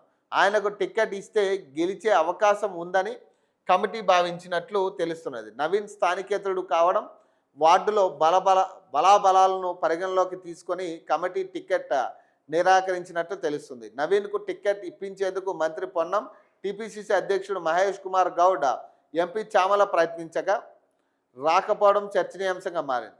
స్వతంత్ర అభ్యర్థిగానైనా పోటీలో దిగాలన్న ఆలోచనలో నవీన్ ఉన్నట్లు తెలుస్తుంది. అవసరమైతే వేరే పార్టీ నుంచి పోటీ చేయాలని ఆలోచిస్తున్నట్లు తెలిసింది. దీనిపై వెంకట నారాయణ గౌడ్ను ఆంధ్రజ్యోతి వివరణ కోరగా ఆయన ధృవీకరించారట. ఇక బీఆర్ఎస్కు ఓటేస్తే డ్రైనేజీలో పడ్డట్లేదట. ఎన్నికలు ముగియగానే ఇంటికి పన్ను పెంచనున్న సర్కారట. హామీలు అమలు చేయని కాంగ్రెస్కు ఓటెందుకు వేయాలి? 2 ఏళ్లలో కరీంనగర్ కార్పొరేషన్కు నయా పైసా ఇవ్వలేదట. కరీంనగర్లో జరిగిన అభివృద్ధి అంతా కేంద్ర నిధులతోనే అట. మేయర్ పీఠాన్ని బీజేపీకి అప్పగిస్తే మరిన్ని నిధులు తెస్తా. మున్సిపల్ ప్రచారంలో కేంద్ర మంత్రి బండి సంజయ్ అట. రాష్ట్రంలో మున్సిపల్ ఎన్నికలు ముగిసిన వెంటనే ఇంటి పన్ను పెంచి ప్రజల నడ్డి విరిచేందుకు కాంగ్రెస్ సర్కార్ సిద్ధమైందని కేంద్ర హోంశాఖ సహాయక మంత్రి బండి సంజయ్ చెప్పారు. ఆ మేరకు ప్రతిపాదనలు కూడా సిద్ధమయ్యాయన్నారు. 6 గ్యారెంటీలతో పాటు ప్రజలకు ఇచ్చిన హామీలను అమలు చేయని కాంగ్రెస్కు ఎందుకు ఓటేయాలని ప్రశ్నించారు. సోమవారం మీడియాతో మాట్లాడిన ఆయన కరీంనగర్లో మున్సిపల్ ఎన్నికల ప్రచారం సభలో మాట్లాడారు. 2 ఏళ్లలో మున్సిపాలిటీలు కరీంనగర్ కార్పొరేషన్కు నయా పైసా ఇవ్వని కాంగ్రెస్ నేతలు ఏ ముఖం పెట్టుకుని ఓట్లు అడగడానికి వస్తున్నారని నిలదీశారు. మరోవైపు 10 ఏళ్ల పాలనలో అవినీతి, అరాచకాలు, కబ్జాలతో పాలనను దోచుకున్నది బీఆర్ఎస్ నేతలు ఎందుకు ఓటేయాలని సంజయ్ ప్రశ్నించారట. ఎక్కడ అధికారంలో లేని ఆ పార్టీ కరీంనగర్ కార్పొరేషన్ అభివృద్ధి కోసం నిధులు ఎక్కడి నుంచి తెస్తుందన్నారు. పొరపాటున బీఆర్ఎస్కి ఓటేస్తే డ్రైనేజీలో పడ్డట్లే అని చెప్పారు. బీఆర్ఎస్ గెలిస్తే కమిషన్ల కోసం కేంద్ర నిధులను దారి మళ్లిస్తుందని ఆరోపించారు. కరీంనగర్లో జరిగిన అభివృద్ధి అంతా కేంద్ర నిధులతోనే అని స్పష్టం చేశారు. తను కేంద్రం నుంచి నిధులు తీసుకొస్తే బీఆర్ఎస్ నేతలు సిగ్గు లేకుండా కొబ్బరికాయ కొట్టి ఆ నిధులు తామే తెచ్చామని చెప్పుకుంటున్నారని విమర్శించారు. కరీంనగర్ కార్పొరేషన్ పీఠాన్ని బీజేపీకి అప్పగిస్తే మరిన్ని నిధులు తెచ్చి నగరాన్ని అన్ని విధాల అభివృద్ధి చేసే బాధ్యత తాను తీసుకుంటానని హామీ ఇచ్చారట. కేసీఆర్నే బయటకు వచ్చేలా చేశా కాంగ్రెస్ ఎంతట బండి సంజయ్ అంటుండు. పాలనను గాలికి వదిలేసి తాగి ఫామ్ హౌస్లో పడుకున్న కేసీఆర్నే పోరాటాలు చేసి గల్లాబట్టి బయటకు వచ్చేలా చేశానని, ఇక కాంగ్రెస్ ఎంత అని సంజయ్ అన్నారు. అది 3 రాష్ట్రాలకి పరిమితమైన పార్టీ అని ఎద్దేవా చేశారు. 2028లో తెలంగాణలో బీజేపీ అధికారంలోకి రాబోతుందన్నారు. కరీంనగర్ కార్పొరేషన్ ఎన్నికల్లో బీజేపీకి ఒక్క అవకాశం ఇవ్వాలని కోరారు. కేంద్రం నుంచి స్మార్ట్ సిటీ సహా అనేక రూపకల్పనలో నిధులు తీసుకొచ్చి కరీంనగర్ను అభివృద్ధి చేసినట్లు చెప్పారు. బీజేపీకి మేయర్ పీఠాన్ని అప్పగిస్తే కార్పొరేటర్లందరితో కలిసి ప్రధాని మోదీ వద్దకు వెళ్ళి మరిన్ని నిధులు తీసుకొచ్చి అభివృద్ధి చేస్తామని తెలిపారట. రాష్ట్ర ప్రభుత్వం వద్ద నయా పైసా లేదని సాక్షాత్తు సీఎం రేవంత్ రెడ్డి చెప్తున్నారని, అప్పుడు కరీంనగర్కు ఎలా అభివృద్ధి చేస్తారో చెప్పాలని డిమాండ్ చేశారట. ఓట్ల కోసం వచ్చే కాంగ్రెస్ నేతల గ్యారంటీలపై నిలదీయాలని ప్రజలకు పిలుపునిచ్చారట. ఒకటి 2028లో బీజేపీ అధికారంలో రావడం అంటే ఇప్పుడున్న బ్యాచ్ని పెట్టుకుని అయితే కష్టం. ఇప్పుడున్న బ్యాచ్ని పెట్టుకుని వాళ్ళు 2028లో ఎలా అధికారంలోకి వస్తారు? ఏ ఎంపీ సీరియస్గా ఉన్నారు అందులో చెప్పండి. ఇప్పుడు బీజేపీలో ఒక్కడు చెప్పండి, పార్టీని నిలబెట్టాలన్న ఆలోచనలో ఉన్నవాడు ఒక్కడు లేడు అందులో. పార్టీని నిలబెట్టాలన్న ఆలోచన ఒక్కడికి లేదు అందులో. మరి ఇంకెట్లా అధికారంలోకి వస్తుంది? ఫస్ట్ మీ నాయకుల సఖ్యత లేదు. ఇప్పుడు బండి సంజయ్ ఒకటి మాట్లాడితే ఇంకొక ఆయన ఇంకొకటి మాట్లాడతాడు. అసలు సంబంధం లేని విషయంలో మాట్లాడతారు. ఇంకొకరు వచ్చి ఇంకొక మాట మాట్లాడతారు, ఇంకొకరు ఇంకొక మాట మాట్లాడతారు. అసలు సఖ్యత లేకుండా సంబంధం లేని మాటలు మాట్లాడేది ఎవరైనా ఉంటే ఆ బీజేపీలోనే మాట్లాడతారు అందరూ. లేదా మతపరమైన విద్వేషాలు లేపి ఇక బయట అల్లరి లేపాలి. ఇది ఒక్కటే పంచాయతీ ఉంటుంది వీళ్ళకి. అంతే తప్పితే ఇంకా వేరే పనే లేదు వాళ్ళకు ఒకటి బీజేపీని తెలంగాణ రాష్ట్రంలో అధికారంలోకి తెచ్చే యోచన ఒక్కళ్ళకి లేదు అందులో. పైగా ఏంటంటే ఈ అధికారంలోకి వస్తామని ఇక పగటి కళలు తప్పితే ఏముండదు అందులో. ఇక ఖాతా తెరిచిన కాంగ్రెస్ అట. మున్సిపల్ ఎన్నికల్లో పలు చోట్ల కాంగ్రెస్ అభ్యర్థులు ఏకగ్రీవం అట. మున్సిపల్ ఎన్నికల్లో మెదక్ జిల్లా కాంగ్రెస్ పార్టీ బోనీ కొట్టిందట. మెదక్ మున్సిపాలిటీ 32వ వార్డు నుంచి కాంగ్రెస్ అభ్యర్థి ఏకగ్రీవంగా ఎన్నికయ్యే అవకాశం ఉంది. ఈ వార్డు నుంచి కాంగ్రెస్ తరపున గోదాల మానస, లక్ష్మి, బీఆర్ఎస్ నుంచి జ్యోతి నామినేషన్లు దాఖలు చేశారు. ఇటీవలే బీఆర్ఎస్లో చేరిన జ్యోతికి బీఆర్ఎస్ బీఫామ్ ఇచ్చిన నామినేషన్ ఉపసంహరించుకుని కాంగ్రెస్ అభ్యర్థి మానసకు మద్దతు ప్రకటించారు. మానస అత్త లక్ష్మి కూడా నామినేషన్ ఉపసంహరించుకున్నారు. కాంగ్రెస్ అభ్యర్థి ఒక్కరే బరిలో నిలవడంతో ఆమె ఏకగ్రీవం కానున్నారు. రామగుండం కార్పొరేషన్లో ఖాతా తెరిచిన కాంగ్రెస్ అట. పెద్దపల్లి జిల్లా రామగుండం నగరపాలక సంస్థ ఎన్నికల్లో కాంగ్రెస్ ఖాతా తెరిచింది. 1వ డివిజన్ ఎన్నిక ఏకగ్రీవం కానుంది. డివిజన్లో 3 నామినేషన్ వేయగా 2 ఉపసంహరించుకోవడంతో కాంగ్రెస్ అభ్యర్థి మడిపల్లి విజయ ఎన్నిక ఏకగ్రీవం కానుంది.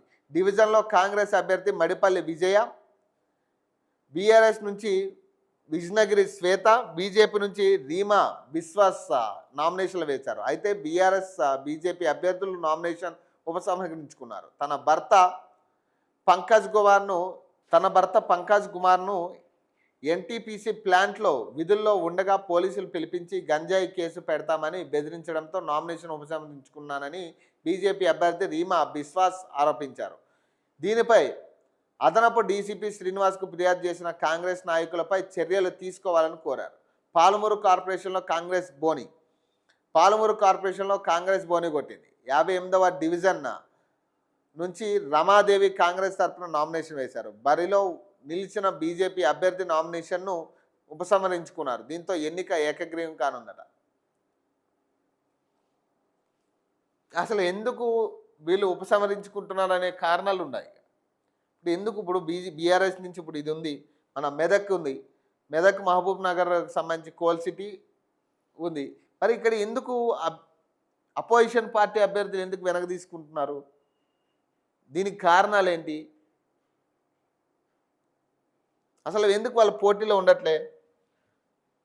ఇప్పుడు ఇవన్నీ కూడా ఒకటి.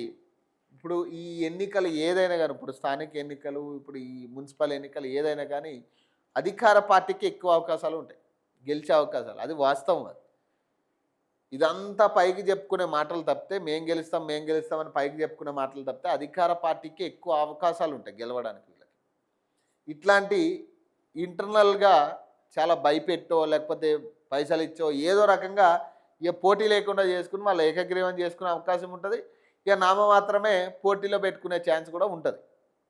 కాబట్టి ఇక్కడ ఈ మున్సిపల్ ఎన్నికలైనా లేదా మొన్న జరిగిన సర్పంచ్ ఎన్నికలైనా ఏదైనా కానీ ఎక్కువ అధికార పార్టీకే స్కోప్ ఉంటుంది. ఎందుకంటే వీళ్ళకి నిధులు రావాలంటే అధికార పార్టీయే కదా వాస్తవంగా. చూడాలి ఇక మరి ఎట్లా ఉంటుంది ఈ ఎన్నిక, ఎంత ఏమంటారు ట్రాన్స్పరెంట్గా జరుగుతుందో చూడాలి. ఇక ఈ ఎన్నికలు కానీ లేదంటే మొన్న గతంలో జరిగిన ఎన్నికలు ట్రాన్స్పరెన్సీ లేదనేది మనకు వాస్తవంగా అర్థమవుతుంది. మరి ఈ ఎన్నికల్లో ఎంత ట్రాన్స్పరెన్సీ మెయింటైన్ అవుతుంది ఎన్నికల కమిషన్ అనేది చూడాలి. హైస్పీడ్ టెర్మినల్ అట, 3వ మెట్రో నగరాలను కలుపుతూ దక్షిణ భారత హైస్పీడ్ డైమండ్ రైల్వే కారిడార్ అట. విద్య, ఆరోగ్య సంరక్షణ, తయారీ రంగంలో అభివృద్ధి అట. 4 రాష్ట్రాల్లో ఆర్థిక ప్రగతికి ఊతమట. హైస్పీడ్ రైల్లో 2 గంటల్లో హైదరాబాద్ నుంచి బెంగళూరు కట, 3 గంటల్లో చెన్నై కట. 3 నెలల్లో డిపిఆర్ సిద్ధం. తెలంగాణ రైల్వే ప్రాజెక్టులకు బడ్జెట్లో 5,454 కోట్లట. రైల్వే మంత్రి అశ్విన్ వైష్ణవ్ అట. కేంద్ర బడ్జెట్లో హైదరాబాద్కు ప్రకటించిన high speed railway corridor terminal Shamshabad సమీపంలో ఏర్పాటు కానుంది. హైదరాబాద్ నుంచి చెన్నై, బెంగళూరు, పూణేలకు దక్షిణ భారత హైస్పీడ్ డైమండ్ రైల్వే కారిడార్ ప్రాజెక్టును కేంద్రం ప్రకటించిన సంగతి తెలిసింది. ఈ కారిడార్లో దక్షిణాదిన ఉన్న 2 మెట్రో నగరాలతో పాటు పశ్చిమంలో ఉన్న మరో 2 అంటే పూణే, ముంబై ముఖ్య నగరాలకు శంషాబాద్ అనుసంధానం కానుందట. ఆయా కారిడార్లో గంటకు సుమారు 350 కిలోమీటర్ల మేర వేగంతో నడిచే హైస్పీడ్ రైలుకు శంషాబాద్ టెర్మినల్ నుంచే కార్యకలాపాలు నిర్వహణ పనులు జరుగుతున్నాయి. ఈ మేరకు 3 నెలల్లో సమగ్ర ప్రాజెక్ట్ నివేదిక డిపిఆర్లను రూపొందిస్తామని సోమవారం రైల్వే మంత్రి అశ్విన్ వైష్ణవ్ ప్రకటించారు. ఢిల్లీలో ఆయన మీడియాతో మాట్లాడారు. అలాగే వివిధ రాష్ట్రాల మీడియా ప్రతినిధులతో వర్చువల్గా కూడా మాట్లాడారు. ఈ సందర్భంగా ఆయన తెలంగాణకు రైల్వే కేటాయింపులను వివరించారు. తెలంగాణలో రైల్వే ప్రాజెక్టుల అభివృద్ధి కోసం 2026-27 బడ్జెట్లో 5,454 కోట్లు కేటాయించారని చెప్పారు. రాష్ట్రంలో రైల్వే నెట్వర్క్ అభివృద్ధి కోసం ఇప్పటికే 47,984 కోట్లతో చేపట్టిన వివిధ ప్రాజెక్టులకు పురోగతిలో ఉన్నాయన్నారు. యూపీఏ హయాంలో తెలంగాణకు బడ్జెట్ కేటాయింపులో పోలిస్తే తాజా కేటాయింపులు 6 రెట్లు పెరిగాయని వివరించారు. రాష్ట్రంలో రైల్వే నెట్వర్కింగ్ విద్యుద్దీకరణ 100% పూర్తయిందన్నారు. దేశవ్యాప్తంగా 7 హైస్పీడ్ కారిడార్లు ప్రకటించగా వాటిలో హైదరాబాద్ నుంచే 3 కారిడార్లు ఉండడం తెలంగాణకు గేమ్ చేంజర్ కాబోతుందని చెప్పారు. తెలంగాణతో పాటు ఏపీ, తమిళనాడు, కర్ణాటక రాష్ట్రాల ఆర్థిక వ్యవస్థ భారీగా వృద్ధి చెందుతుందని తెలిపారు. హైదరాబాద్ పూణే, హైదరాబాద్ బెంగళూరు, హైదరాబాద్ చెన్నై హైస్పీడ్ రైళ్ల కారిడార్లతో ప్రయాణ సమయం గణనీయంగా తగ్గుతుందని అశ్విన్ వైష్ణవ్ అన్నారు. దక్షిణాదిన 3 ప్రధాన మెట్రో నగరాలైన హైదరాబాద్, బెంగళూరు, చెన్నైలను కలుపుతూ ఏర్పాటు చేసే హైస్పీడ్ రైల్వే కారిడార్తో విద్య, ఆరోగ్య సంరక్షణ, తయారీ రంగాలకు కొత్త ఆసక్తి లభిస్తుందని చెప్పారు. ఇది దేశానికి ఆర్థిక అభివృద్ధి క్యాడర్గా పనిచేస్తున్నాను. డైమండ్ క్యాడర్లో హైస్పీడ్ రైలు అందుబాటులోకి వస్తే హైదరాబాద్ నుంచి బెంగళూరుకు 2 గంటలు, హైదరాబాద్ నుంచి చెన్నైకి 2.55 గంటలు, హైదరాబాద్ నుంచి పూణేకు 1:55 నిమిషాల్లో చేరుకోవచ్చని తెలిపారు. హైస్పీడ్ రైల్వే క్యాడర్తో హైదరాబాద్ ఆర్థిక కేంద్రంగా మారుతుందని, ఇది తెలంగాణ అభివృద్ధికి ఎంతగానో దోహదపడుతుందని మంత్రి చెప్పారట. ఎంఎంటీఎస్ ఫేజ్ 2లో కొత్త రైళ్లు కష్టమేట. హైదరాబాద్ నగర వసూళ్లు డిమాండ్ చేస్తున్న ఎంఎంటీఎస్ ఫేజ్ 2లో కొత్త రైళ్లు ఇప్పట్లో కష్టమేనని తెలుస్తుంది. బడ్జెట్లో ఫేజ్ 2లో కొత్త రైళ్లను ప్రవేశపెట్టకపోవడం, కట్కేసర్ నుంచి యాదగిరి గుట్టకు ఫేజ్ 2 పొడిగింపు ప్రాజెక్టు ప్రస్తావన లేకపోవడంపై విలేకరులు అడిగిన ప్రశ్నలకు దక్షిణ మధ్య రైల్వే జీఎం సంజయ్ కుమార్ శ్రీవాస్తవ బదులిచ్చారు. ఎంఎంటీఎస్ సర్వీసులను మెరుగుపరిచేందుకు ప్రయత్నిస్తున్నామన్నారు. కానీ పెరిగిన రైల్లో ప్రస్తుతం ఉన్న ట్రాక్లన్నీ నిండిపోయాయని, దీంతో ఎంఎంటీఎస్ రైలు రాకపోకలకు ఇబ్బంది ఎదురవుతున్నాయని చెప్పారు. మెట్రో రాకతో ప్రస్తుతం నడుస్తున్న ఎంఎంటీఎస్ రైలుకు ఆదరణ తగ్గుతుందని, ఫేజ్ 2కు మరింత సమయం పడుతుందన్నారట. సర్వేలన్నీ సానుకూలమే. 80% సీట్లలో ఖచ్చితంగా గెలుస్తామంట. మిగిలిన 20%పై దృష్టి పెట్టండి. రెబల్స్ ఉండకూడదు. అసంతృప్తులకు ఇతర హామీలు ఇవ్వండి. జూబ్లీహిల్స్లో మాదిరి పనిచేయాలట. 7 కార్పొరేషన్లో జెండా ఎగరాలట. టీపీసీసీ పీఏసీ భేటీలో సీఎం రేవంత్ స్థానిక స్క్రీనింగ్ కమిటీలు ఎంపిక చేసిన అభ్యర్థుల జాబితాకు ఎన్నికల కమిటీ ఓకే అట.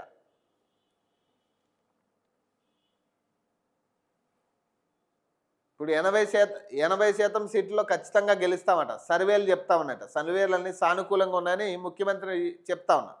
రెబల్స్ ఉండకూడదు అంటే ఇప్పటికే ఇది అనౌన్స్ చేయడం జరిగింది. రెబల్స్ ఉండకూడదు.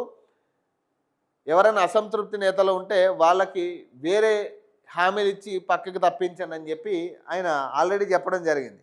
మరి ఇప్పుడున్న పరిస్థితులు ఇంత నిక్కచ్చిగా ముఖ్యమంత్రి చెప్తుండంటే వాస్తవంగా అక్కడ ఏదో అవకతవకలు జరుగుతున్నట్టుగానే. 80% ఖచ్చితంగా మేము గెలవబోతున్నామని ఆయన చెప్పిండటే ఖచ్చితంగా అక్కడ ఏదో గ్యాంబ్లింగ్ జరిగే పరిస్థితి ఉన్నట్టుగానే. మున్సిపల్ కార్పొరేషన్ ఎన్నికలకు సంబంధించిన సర్వేలు కాంగ్రెస్కే సానుకూలంగా ఉన్నాయని సీఎం రేవంత్ రెడ్డి వెల్లడించారట. ఈ సర్వేల ప్రకారం 80% సీట్లలో కాంగ్రెస్ ఖచ్చితంగా విజయం సాధించుతుందని స్పష్టం చేశారు. మిగిలిన 20% సీట్లలో గట్టి పోటీ ఉందని, కష్టపడితే వాటిలోనూ సానుకూల ఫలితాలు వచ్చే అవకాశం ఉందని పేర్కొన్నారు. పార్టీ గుర్తుపై జరిగే ఈ ఎన్నికలను సవాల్గా తీసుకొని పనిచేయాలని పార్లమెంట్ నియోజకవర్గాలకు ఇన్ఛార్జీలుగా వ్యవహరిస్తున్న మంత్రులకు సూచించారు. జూబ్లీహిల్స్ ఉప ఎన్నిక మాదిరిగానే మున్సిపల్ ఎన్నికలను సవాల్గా తీసుకుని గెలిపించుకుందామన్నారు. ముఖ్యంగా ఎన్నికలు జరుగుతున్న 7 కార్పొరేషన్లు కాంగ్రెస్ ఖాతాలో చేర్చాల్సిందేనన్నారు. కొన్ని మున్సిపాలిటీలు, కార్పొరేషన్లో సమస్యలు ఉన్నాయని, వాటిపై ఇన్ఛార్జ్ మంత్రులతో వ్యక్తిగతంగా మాట్లాడతానని చెప్పారు. నామినేషన్ల ఉపసంహరణకు మంగళవారంతో గడువు ముగియనుండడంగా ఎంపిక చేసిన అభ్యర్థుల జాబితాను ఆమోదం తెలిపాల్సిన నేపథ్యంలో సోమవారం టీపీసీసీ రాజకీయ వ్యవహారాలు, ఎన్నికల కమిటీలు జూమ్ ద్వారా భేటీ అయ్యాయి. ఈ భేటీలో కాంగ్రెస్ రాష్ట్ర వ్యవహారాల incharge Meenakshi Natarajan, TPCC chief Mahesh Kumar Goud, మంత్రులు, టీపీసీసీ రాజకీయ వ్యవహారాలు, ఎన్నికల కమిటీల సభ్యులు పాల్గొన్నారు. ఈ సందర్భంగా మున్సిపల్ ఎన్నికలకు సంబంధించిన పలు అంశాలపై సీఎం రేవంత్ దిశానిర్దేశం చేశారు. పార్టీ గుర్తుపై జరిగే ఎన్నికల్లో రెబల్స్ అభ్యర్థులు లేకుండా చూడాలని సూచించారు. పంచాయతీ ఎన్నికల్లో చాలా చోట్ల రెబల్స్ అభ్యర్థుల కారణంగా అభ్యర్థి పార్టీలు గెలిచాయని గుర్తు చేశారు. అసంతృప్తి నేతలతో భేటీ అయి నచ్చజెప్పాలని, నామినేటెడ్ పోస్టులపై హామీలు ఇవ్వాలన్నారు. నామినేషన్లు ఉపసంహరించుకునేలా ఒత్తిడి తేవాలన్నారు. అన్ని సమస్యలను పరిష్కరించుకుని ఐక్యంగా పనిచేయాల్సిన అవసరం ఉందన్నారు. ఉత్తర తెలంగాణలో బీజేపీని తేలికగా తీసుకోవద్దని, నిజామాబాద్, కరీంనగర్, ఆదిలాబాద్ నియోజకవర్గాల పరిధిలో కార్పొరేషన్లు, మున్సిపాలిటీలపై గట్టిగా దృష్టి పెట్టాలని సూచించారు. కొన్ని చోట్ల బీజేపీ, బీఆర్ఎస్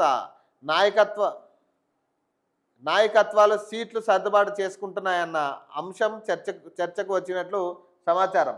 కాగా ప్రతిపక్షంలో ఉన్నప్పుడు పార్టీ కోసం అంకిత భావంతో పనిచేసిన వారిని కాపాడుకోవాల్సిన అవసరం ఉందని, అభ్యర్థుల ఎంపికలో ఈ విషయం దృష్టిలో ఉంచుకోవాలని పార్టీ రాష్ట్రాల వ్యవహారాల ఇన్ఛార్జ మీనాక్షి నటరాజన్ సూచించారు. బీసీలకు 42% రిజర్వేషన్ అమలయ్యేలా చూడాలన్నారట. పార్లమెంట్ నియోజకవర్గాల వారీగా ఏర్పాటైన స్క్రీనింగ్ కమిటీలు ఎంపిక చేసిన అభ్యర్థుల జాబితాను టీపీసీసీ ఎన్నికల కమిటీ సమావేశంలో ఆమోదించారు. అభ్యర్థులకు బీ ఫామ్లు జారీ చేయడానికి డీసీసీ అధ్యక్షులకు అథరైజేషన్ ఇస్తూ తీర్మానించారు. దీంతో సోమవారం మధ్యాహ్నం నుంచే బీ ఫామ్లు పంపిణీ ప్రారంభమైంది. సమస్యలు ఉన్న చోట్ల పరిష్కారం చూపిన తర్వాత బీ ఫామ్లను జారీ చేయనున్నారు. నేడు ఇన్ఛార్జ్ మంత్రులతో భేటీ అట. పార్లమెంట్ నియోజకవర్గాల ఇన్ఛార్జీలతో సీఎం రేవంత్ రెడ్డి మంగళవారం భేటీ కానున్నారు. జూబ్లీహిల్స్లోని సీఎం క్యాంప్ కార్యాలయంలో జరిగే సమావేశంలో పార్టీ రాష్ట్ర వ్యవహారాల incharge Meenakshi Natarajan, TPCC chief Mahesh Kumar సైతం పాల్గొనున్నారు. మీటింగ్ సమయానికి ఏ కార్పొరేషన్లు, మున్సిపాలిటీల్లో తిరుగుబాటు అభ్యర్థులు బరిలో ఉన్నారు, ప్రత్యర్థి పార్టీల బలాబలాలు ఏంటి, ఎలా ఉన్నాయి అనే అంశాలపై సమగ్ర సమాచారంతో రావాలని ఇన్ఛార్జ్ మంత్రులకు టీపీసీసీ చీఫ్ సూచించారు. తిరుగుబాటు అభ్యర్థులపై సమావేశంలో నిర్ణయం తీసుకునే అవకాశం ఉన్నట్లు చెబుతున్నారు. ఎన్నికల్లో అనుసరించాల్సిన వ్యూహాలు, సీఎం రేవంత్ ప్రచార షెడ్యూల్పై చర్చించనున్నారట. ఛార్జ్షీట్కు రంగం సిద్ధమట. కేసీఆర్ విచారణతో కొలిక్కి వచ్చిన దర్యాప్తట. ఛార్జ్షీట్లో కేసీఆర్, హరీష్ రావు, సంతోష్ల పేర్లట. మళ్ళీ కేటీఆర్ విచారణట. ట్యాపింగ్ కేసులో దూకుడు పెంచిన సిట్, కేసీఆర్ విచారణతో కొలిక్కి వచ్చిన దర్యాప్తు. త్వరలో న్యాయస్థానంలో ఛార్జ్షీట్ దాఖలు చేసే అవకాశం. ఛార్జ్షీట్లో కేసీఆర్, హరీష్, సంతోష్ పేర్లట. కేటీఆర్ను మళ్ళీ విచారణకు పిలిచే అవకాశమట. ఫోన్ అక్రమ ట్యాపింగ్ కేసు దర్యాప్తులో ప్రత్యేక దర్యాప్తు బృందం దూకుడు పెంచింది. ఇప్పటికే పలువురు కీలక నేతలు, అధికారులను విచారించిన సిట్ ఆదివారం మాజీ సీఎం కేసీఆర్ను కూడా ప్రశ్నించడంతో దర్యాప్తు దాదాపు ముగింపు దశకు చేరింది. దీంతో త్వరలోనే కోర్టులో ఛార్జ్షీట్ దాఖలు చేసేందుకు సిద్ధమవుతున్నట్లు సమాచారం. ఛార్జ్షీట్లో బీఆర్ఎస్ నేతలు కేసీఆర్, హరీష్ రావు, సంతోష్ పేర్లను చేర్చాలని నిర్ణయించినట్లు తెలిసింది. బీఆర్ఎస్ వర్కింగ్ ప్రెసిడెంట్ కేటీఆర్ను మరోసారి విచారణకు పిలవనున్నట్లు సమాచారం. ఆ విచారణ పూర్తయ్యాక ఈ కేసులో ఆయన పాత్రపై పూర్తి స్పష్టత వస్తుందని సిట్ భావిస్తుంది. ఈ ప్రక్రియ పూర్తి కాగానే ఛార్జ్షీట్ దాఖలు చేయనున్నట్టు తెలిసింది. బీఆర్ఎస్ హయాంలో జరిగిన ఫోన్ అక్రమ ట్యాపింగ్పై దాఖలైన కేసు ఇప్పటి వరకు సిట్ పలువురిని విచారించింది. కింది స్థాయి అధికారి నుంచి నాటి సీఎం కేసీఆర్ వరకు ఈ అంశంలో ఎవరెవరు ఎలాంటి పాత్ర పోషించారు, ఫోన్ ట్యాపింగ్కు ఎవరు ఆదేశాలు ఇచ్చారు అనే అంశాలపై సిట్ బృందం నేతలు, అధికారులను లోతుగా ప్రశ్నించి సమాచారం రాబట్టింది. వీటన్నిటిని ఆధారంగా ఛార్జ్షీట్ దాఖలు చేయనుంది. అధికారుల వాంగ్మూలాలు, సాంకేతిక ఆధారాలతో ఇప్పటిదాకా విచారణలో రికార్డు చేసిన అధికారుల వాంగ్మూలాలు, సేకరించిన సాంకేతిక ఆధారాలతో ఛార్జ్షీట్ దాఖలు చేయనున్నట్లు సమాచారం. ఈ కేసులో కేసీఆర్, ఇతర నేతల పాత్రపై అధికారులు ఇచ్చిన వాంగ్మూలాలు, సాంకేతిక అంశాలను ఛార్జ్షీట్లో పొందుపరచనున్నారట. మొన్న ఆదివారం మొదలైన ఈ రచ్చ దాదాపు నిన్న కూడా కొనసాగిన పరిస్థితి. ఎక్కడికక్కడ రేవంత్ రెడ్డి దిష్టి బొమ్మలు తగలబెట్టారు. ఇది పంచాయతీ. మినిస్టర్ క్వార్టర్స్ ముట్టడట. సిట్ పేరుతో సీఎం రేవంత్ రెడ్డి కక్షపూరితంగా విచారణ డ్రామాలు ఆడుతున్నారని బీఆర్ఎస్వి నాయకులు ఆగ్రహం వ్యక్తం చేశారట. బీఆర్ఎస్వి నాయకులు బంజారాహిల్స్లోని మినిస్టర్ క్వార్టర్స్ను ముట్టడించారు. జై కేసీఆర్ అంటూ నినాదించారట. సీఎం రేవంత్ రెడ్డికి ప్రజలు బుద్ధి చెబుతారంటూ హెచ్చరించారట. కేసీఆర్ను రాజకీయంగా ఇబ్బందులు పెట్టాలని చూస్తున్నారని, కాంగ్రెస్ పార్టీ తప్పకుండా మూల్యం చెల్లించుకుంటుందని చెప్పారు. విచారణలకు, కేసులకు భయపడే వ్యక్తి బీఆర్ఎస్ అధినేత కాదని, ఎన్నో ఆటంకాలు దాటుకొని తెలంగాణ సాధించిన అపర భగీరథుడని కేసీఆర్ అంటూ బీఆర్ఎస్వి నాయకులు చెప్పుకొచ్చారట. ఇప్పుడు మేము అదే చెప్తున్నాం. ఇప్పుడు ఆయన అన్నీ ఎదుర్కొంటున్నాడు. ఇప్పుడు అన్ని కేసులు, చాలా కేసులు ఎదుర్కొంటా ఉన్నాడు. ఏ కేసుకి భయపడరని మీరే చెప్తా ఉన్నారు. మరి ఎందుకు ఇంతగానం రచ్చ చేయాల్సిన అవసరం ఏముంది? ఇప్పుడు తెలంగాణలో శాంతి భద్రతలను కాపాడుకోవాల్సిన అవసరం ఉంటుంది. ఇప్పుడు ఏ పార్టీ నేతలైనా కానీ ఖచ్చితంగా ప్రజలకు కరమైన విషయాలు చేయకూడదు. మరి అలాంటిది ఎక్కడికక్కడ దిష్టి బొమ్మలు తగలబెట్టి రచ్చ రచ్చ చేసి ఈ ట్రాఫిక్ ఇబ్బందులు కలిగించి చూడండి, ఇది రోడ్ల మీద బైఠాయిస్తే ప్రజలకు ట్రాఫిక్ ఇబ్బందులే. మరి ఇలాంటి సిచ్యువేషన్స్ ఎందుకు చేస్తూ ఉన్నారు మీరు? ఇంత ఇంత ఘోరం. ఇప్పుడు ఆయనే నేను విచారణకి సహకరిస్తా అని చెప్పినాక ఇంకా మీరందరూ ఇంత ఇంత ఘోరం చేయాల్సిన అవసరం లేదు కదా.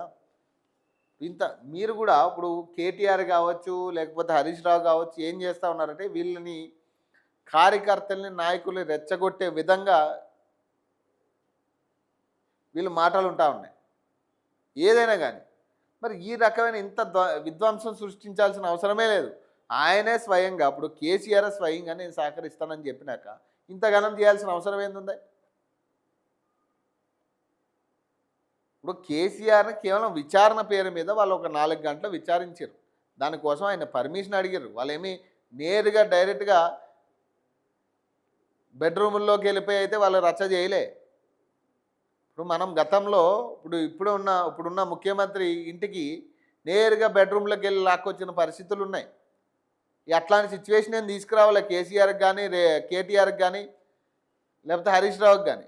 వాళ్ళు విచారణ కోసం సమయం అడిగిర్రు, వీళ్ళు ఇచ్చిర్రు, గింతే. ఇక మరి దీంట్లో ఇంతగానం రచ్చ చేయాల్సిన అవసరం ఏముంది? ఇప్పుడు వాళ్ళకి లేని బాధ మీ అందరికీ ఎందుకు వస్తూ ఉంది? ఇప్పుడు ఇక్కడ కేసీఆర్ని అరెస్ట్ చేయట్లే, అక్రమ అరెస్టులు అయితే ఎక్కడ చేయట్లే.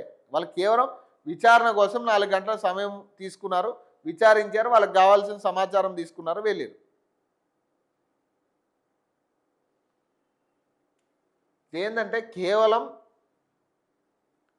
ఏదో చేసేయాలి, ఇక ప్రజల్ని మభ్యపెట్టేసి ఏదో ఒకటి చేయాలి, కార్యకర్తలను ఏదో ఒకటి చేయాలి, ఇక మనం మళ్ళీ వార్తల్లోకి వార్తల్లోకి ఎక్కాలనే ఆలోచన తప్పితే ఏం లేదు ఇందులో. మొత్తం దాదాపు 6 పేపర్లు, దాదాపు మొదటి పేపర్ నుంచి 6 పేపర్లు మొత్తం ఇవే ఉన్నాయి. ఇక మొత్తం రచ్చ 7 పేపర్లు ఇదే వార్త. ఇక అదే వార్త, ఇక వేరే సమస్యలు ఏం లేవు. కేసీఆర్ సిట్టు విచారణకు పిలిచిరు కాబట్టి అందరూ ఇక రోడ్లు ఎక్కండి, తగలబెట్టుకోండి అవసరమైతే. ఇదే మంది చనిపోతేనే వీళ్ళకి అధికారం వస్తుందన్న ఆలోచనలు ఉన్నారు ఇంకా బీఆర్ఎస్ నాయకులు. ఇట్లా చేస్తే మీకు అధికారం రాదు, ఏది రాదు. ప్రజలు నమ్మరు మిమ్మల్ని. ఫస్ట్ ఏమైనా ప్రజలకు ఉపయోగపడేది ఏమన్నా చేస్తే ఇదిగో మొత్తం 8 పేజీలు అవే వార్తలు ఉంటే మొత్తం దాదాపు పేపర్ అదే వార్తలు. ఇక వేరే సమస్య లేనట్టే ఇక అవే వార్తలు వేసారు. 18 పేజీలు, మొత్తం 18 పేజీలు ఇవే. మరి వేరే సమస్య లేవా? ఇక తెలంగాణలో వేరే సమస్యలే లేవా? ఇక అదొక్కటే సమస్య.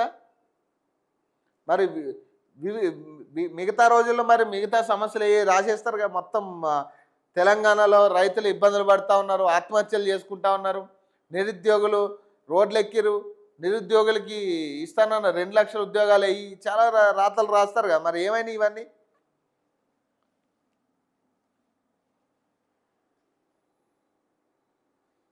తెలంగాణకు ఇచ్చిన బడ్జెట్ గురించి డిస్కషన్ లేదు, ముఖ్యమంత్రి అంటున్న మాటలకు డిస్కషన్ లేదు, స్థానిక సంస్థ ఎన్నికలు, మున్సిపాలిటీ ఎన్నికలు, కార్పొరేషన్ ఎన్నికలకు సంబంధించిన డిస్కషన్ లేదు. ఇందులో కేవలం కేసీఆర్ని విచారణ పేరుతో, అది కూడా కేవలం ఇన్వెస్టిగేషన్ పేరుతో అధికారులు పిలవడమే తప్పైపోయింది.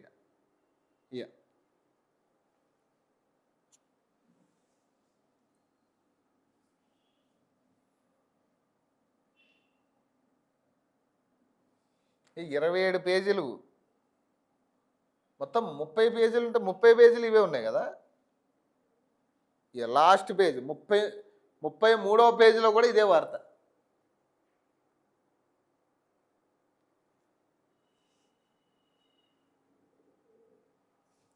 ఇప్పుడు రాయొచ్చు, ఇంతగానం వేయద్దు. 33 పేజీల్లో ఒకటే వార్త. కేసీఆర్ని సిట్ అధికారులు అక్రమంగా అరెస్ట్ చేయాలని చూస్తున్నారు, అక్రమ కేసులు పెడుతున్నారు, అందుకని నిరసన తెలుపుతున్నారని ఎక్కడికెక్కడ ఆ రేవంత్ రెడ్డి దిష్టి బొమ్మలు తగలబెట్టే ఫోటోలే ఇక అన్నీ. 33 పేజీలు పేపర్ ఉంటే 33 పేజీల్లో కూడా అదే వార్త, మొదటి పేజీ నుంచి 33 పేజీలు. మరి దీనివల్ల ఏ ప్రజలకు ఉపకారం? ఇది ఎవరికి ఉపకారం ఈ వార్తలు చెప్పండి? ఇప్పుడు ఈ 33 పేజీలు ఇదే వార్త రాసిరు కదా, 33 పేజీలు ఇవే ఫోటోలు కదా. ఏదో ఫోటోల ఆల్బంలానే ఉంది అది. మొత్తం మొదటి నుంచి చూస్తుంటే మొత్తం ఫోటోల ఆల్బంలానే ఉంది.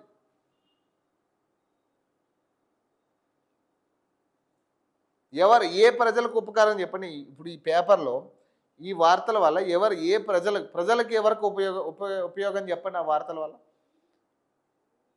ఏం ఒరిగిద్ది ప్రజలకు, ఏం ఒరిగింది చెప్పండి. ప్రజలకు ఉపకారం ఏంటి దీనివల్ల?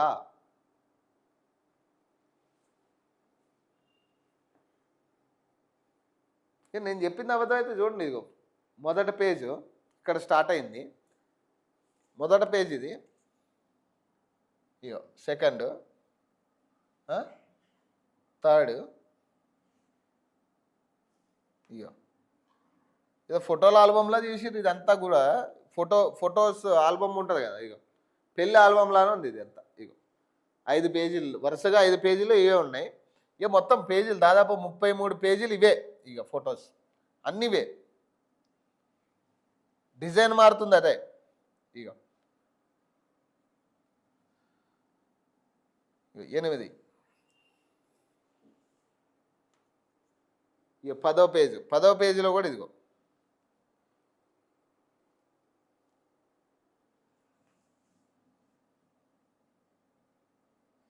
ఇక 15వ పేజ్, కొన్ని 10 కాదు 15వ పేజ్, కొన్ని 13వ పేజ్. ఇది ప్యారలల్గా ఏ పేజ్ తీసినా ఇదే వాడుతుంది. ఇక 18. ఇక మరి ఇంకెందుకు ఎవరికి ఉపకారం ఇది? ఇప్పుడు ఈ వార్తల వల్ల ఎవరికి, పబ్లిక్ ఎవరికి కూడా ఉపకారం లేదు, రూపాయి ఉపకారం లేదు. నిజంగా ఓటేసే ఓటర్కి ఎవరికి ఉపకారం లేని వార్తలు ఇవన్నీ కూడా. మాకేం ఉపకారం లేదు, కేవలం మీకు ఏదో ప్రచారం కోసం పనిచేస్తే, ఈ ఆల్బమ్ ఏదో ఫోటో ఆల్బమ్ దాచుకోవడానికి పనిచేస్తాయి ఈ పేపర్లన్నీ కూడా. అంతే తప్పితే ఎవరికి ఉపకారం లేని పంచాయతీలు ఇవన్నీ. బుజ్జగింపులు, బెదిరింపులట. మున్సిపల్లో రెబల్స్తో విత్డ్రా చేయించేందుకు నేతల విశ్వ ప్రయత్నాలట. బీఆర్ఎస్ బీజేపీతో పోలిస్తే కాంగ్రెస్లోనే ఎక్కువ మంది రెబల్స్ అట.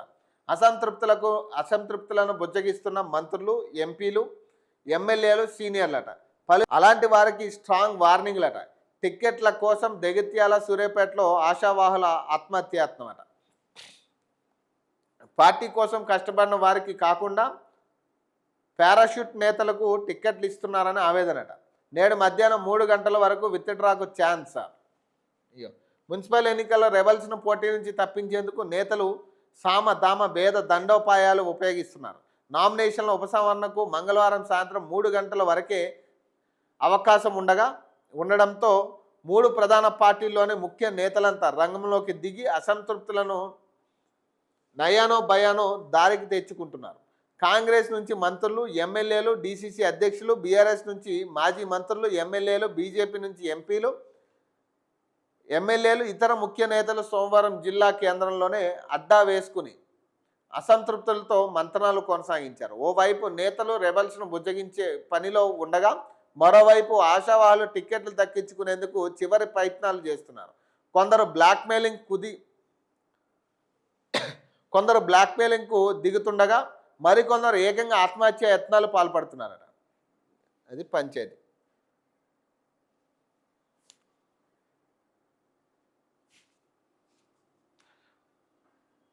రోజు మోమోస్ తినేందుకు 85 లక్షల నగలు ఇచ్చేశాడట.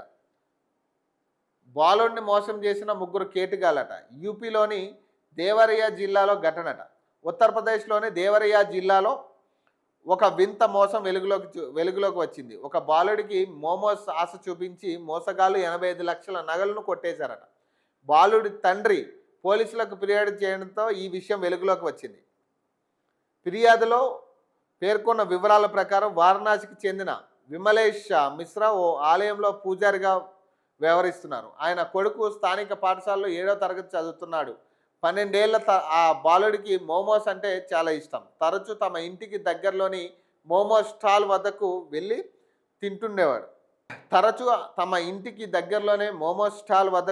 తింటుండేవాడు. సదరు మోమోస్ స్టాల్ను 3 యువకులు నడిపిస్తున్నారు. తరచూ వస్తున్న ఈ బాలుడిని గమనించారు. మోమోస్ పట్ల బాలుడికి ఉన్న ఇష్టాన్ని క్యాష్ చేసుకోవాలనుకున్నారట. ఇక ఇంట్లో నగలు ఉంటాయి కదా, నగలు పట్టుకెళ్ళి ఇచ్చింది ఆ మోమోస్ కోసం పిల్లాడు. సైబర్ నేరాల కట్టడికి షీల్డ్ 2026 అంటారు. కమాండ్ కంట్రోల్ సెంటర్ వేదికగా సదస్సు 5న ప్రారంభించనున్న సీఎం రేవంత్.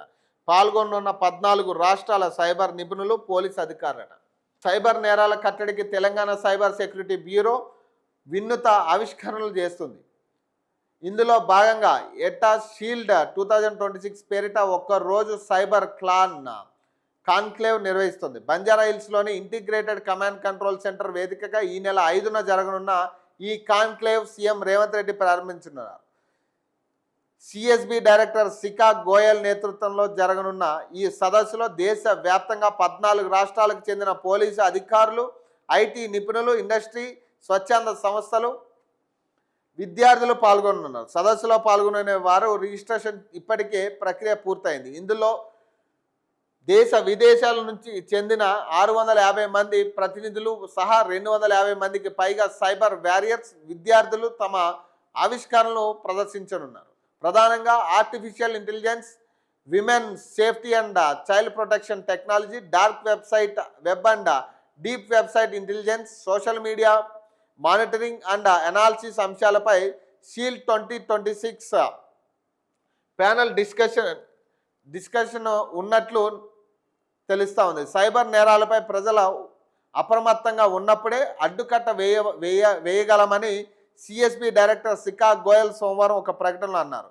నేడు దేశవ్యాప్తంగా 24% సైబర్ నేరాలు పెరిగినప్పటికీ రాష్ట్రంలో 2% తగ్గాయని ఆమె చెప్పారు. సైబర్ నేరాలను కట్టడి చేసేందుకు ఏటా షీల్డ్ పేరిట సైబర్ సేఫ్టీ సదస్సులు నిర్వహిస్తున్నామని తెలిపారట. సో ఇవి ప్రధానంగా కనపడుతున్న వార్తలు. ఏదైనా ఆశావాహులు అన్ని పార్టీలో ఉన్నారు. ప్రధానంగా అధికార పార్టీలో ఆశావాహులు ఎక్కువ కనపడతా ఉన్నారు. ఏదైనా స్థానిక సంస్థ ఎన్నికలకి బీఫామ్లు నాకు తెలిసి ఈరోజు కాంగ్రెస్ పార్టీ కూడా బీఫామ్లు ఇచ్చే పరిస్థితి కనపడతా ఉంది. చూడాలి ఎలాంటి పరిస్థితులు నెలకొనబోతా ఉన్నాయి రాష్ట్రంలో. అలాగే ఒక పక్క నిరుద్యోగుల కవర్ పేరుతో ఈ నెల 5వ తారీఖున ఇందిరా పార్క్లో పెద్ద ఎత్తున ధర్నా పెట్టబోతా ఉన్నారు నిరుద్యోగుల తరపు నుంచి. నిన్న కూడా కొంతమందిని అరెస్ట్ చేసిన పరిస్థితి. ప్రచారంలో భాగంగా వాళ్ళు లైబ్రరీలు తిరుగుతున్న సమయంలో ప్రచారాలు చేస్తున్నారంటూ వాళ్ళని కొంతమంది అశోక్ సార్ లాంటి వాళ్ళని అరెస్టులు చేసిన పరిస్థితి. సో ఈ నేపథ్యంలోనే ఒక పక్క నిరుద్యోగులు కూడా ఈ ఎన్నికల్లో వాళ్ళ డెసిషన్ కూడా చాలా కీలకం కాబోతా ఉంది. చూడాలి ఎలాంటి పరిస్థితులు నెలకొంటాయి. ఎందుకంటే ప్రధానంగా ఎక్కడ చూసినా కానీ ఈ ఆశావాహుల విషయంలో కొంత జాప్యం కలుగుతుంది. సాక్షాత్తు రేవంత్ రెడ్డి కూడా అదే మాట మాట్లాడుతూ ఉన్నారు. ఈ ఆశావాహుల వల్లే మనకి భారీ నష్టం కలుగుతూ ఉంది. ప్రత్యర్థులు గెలుస్తున్నారు కాబట్టి వాళ్ళ మీద కూడా ఫోకస్ చేయాలని. చూడాలి ఎలా ఉండబోతుంది. దాదాపు వారం రోజులు ఉన్నట్టుంది. దాదాపు వారం రోజుల్లో మరి ఎట్లాంటి రిజల్ట్ రాబోతా ఉంది, ఏ పార్టీకి పట్టం కట్టబోతున్నారు అనేది చూడాల్సి ఉంటుంది. సో మరిన్ని అప్డేట్స్ కోసం చూస్తూనే ఉండండి. ఓకే.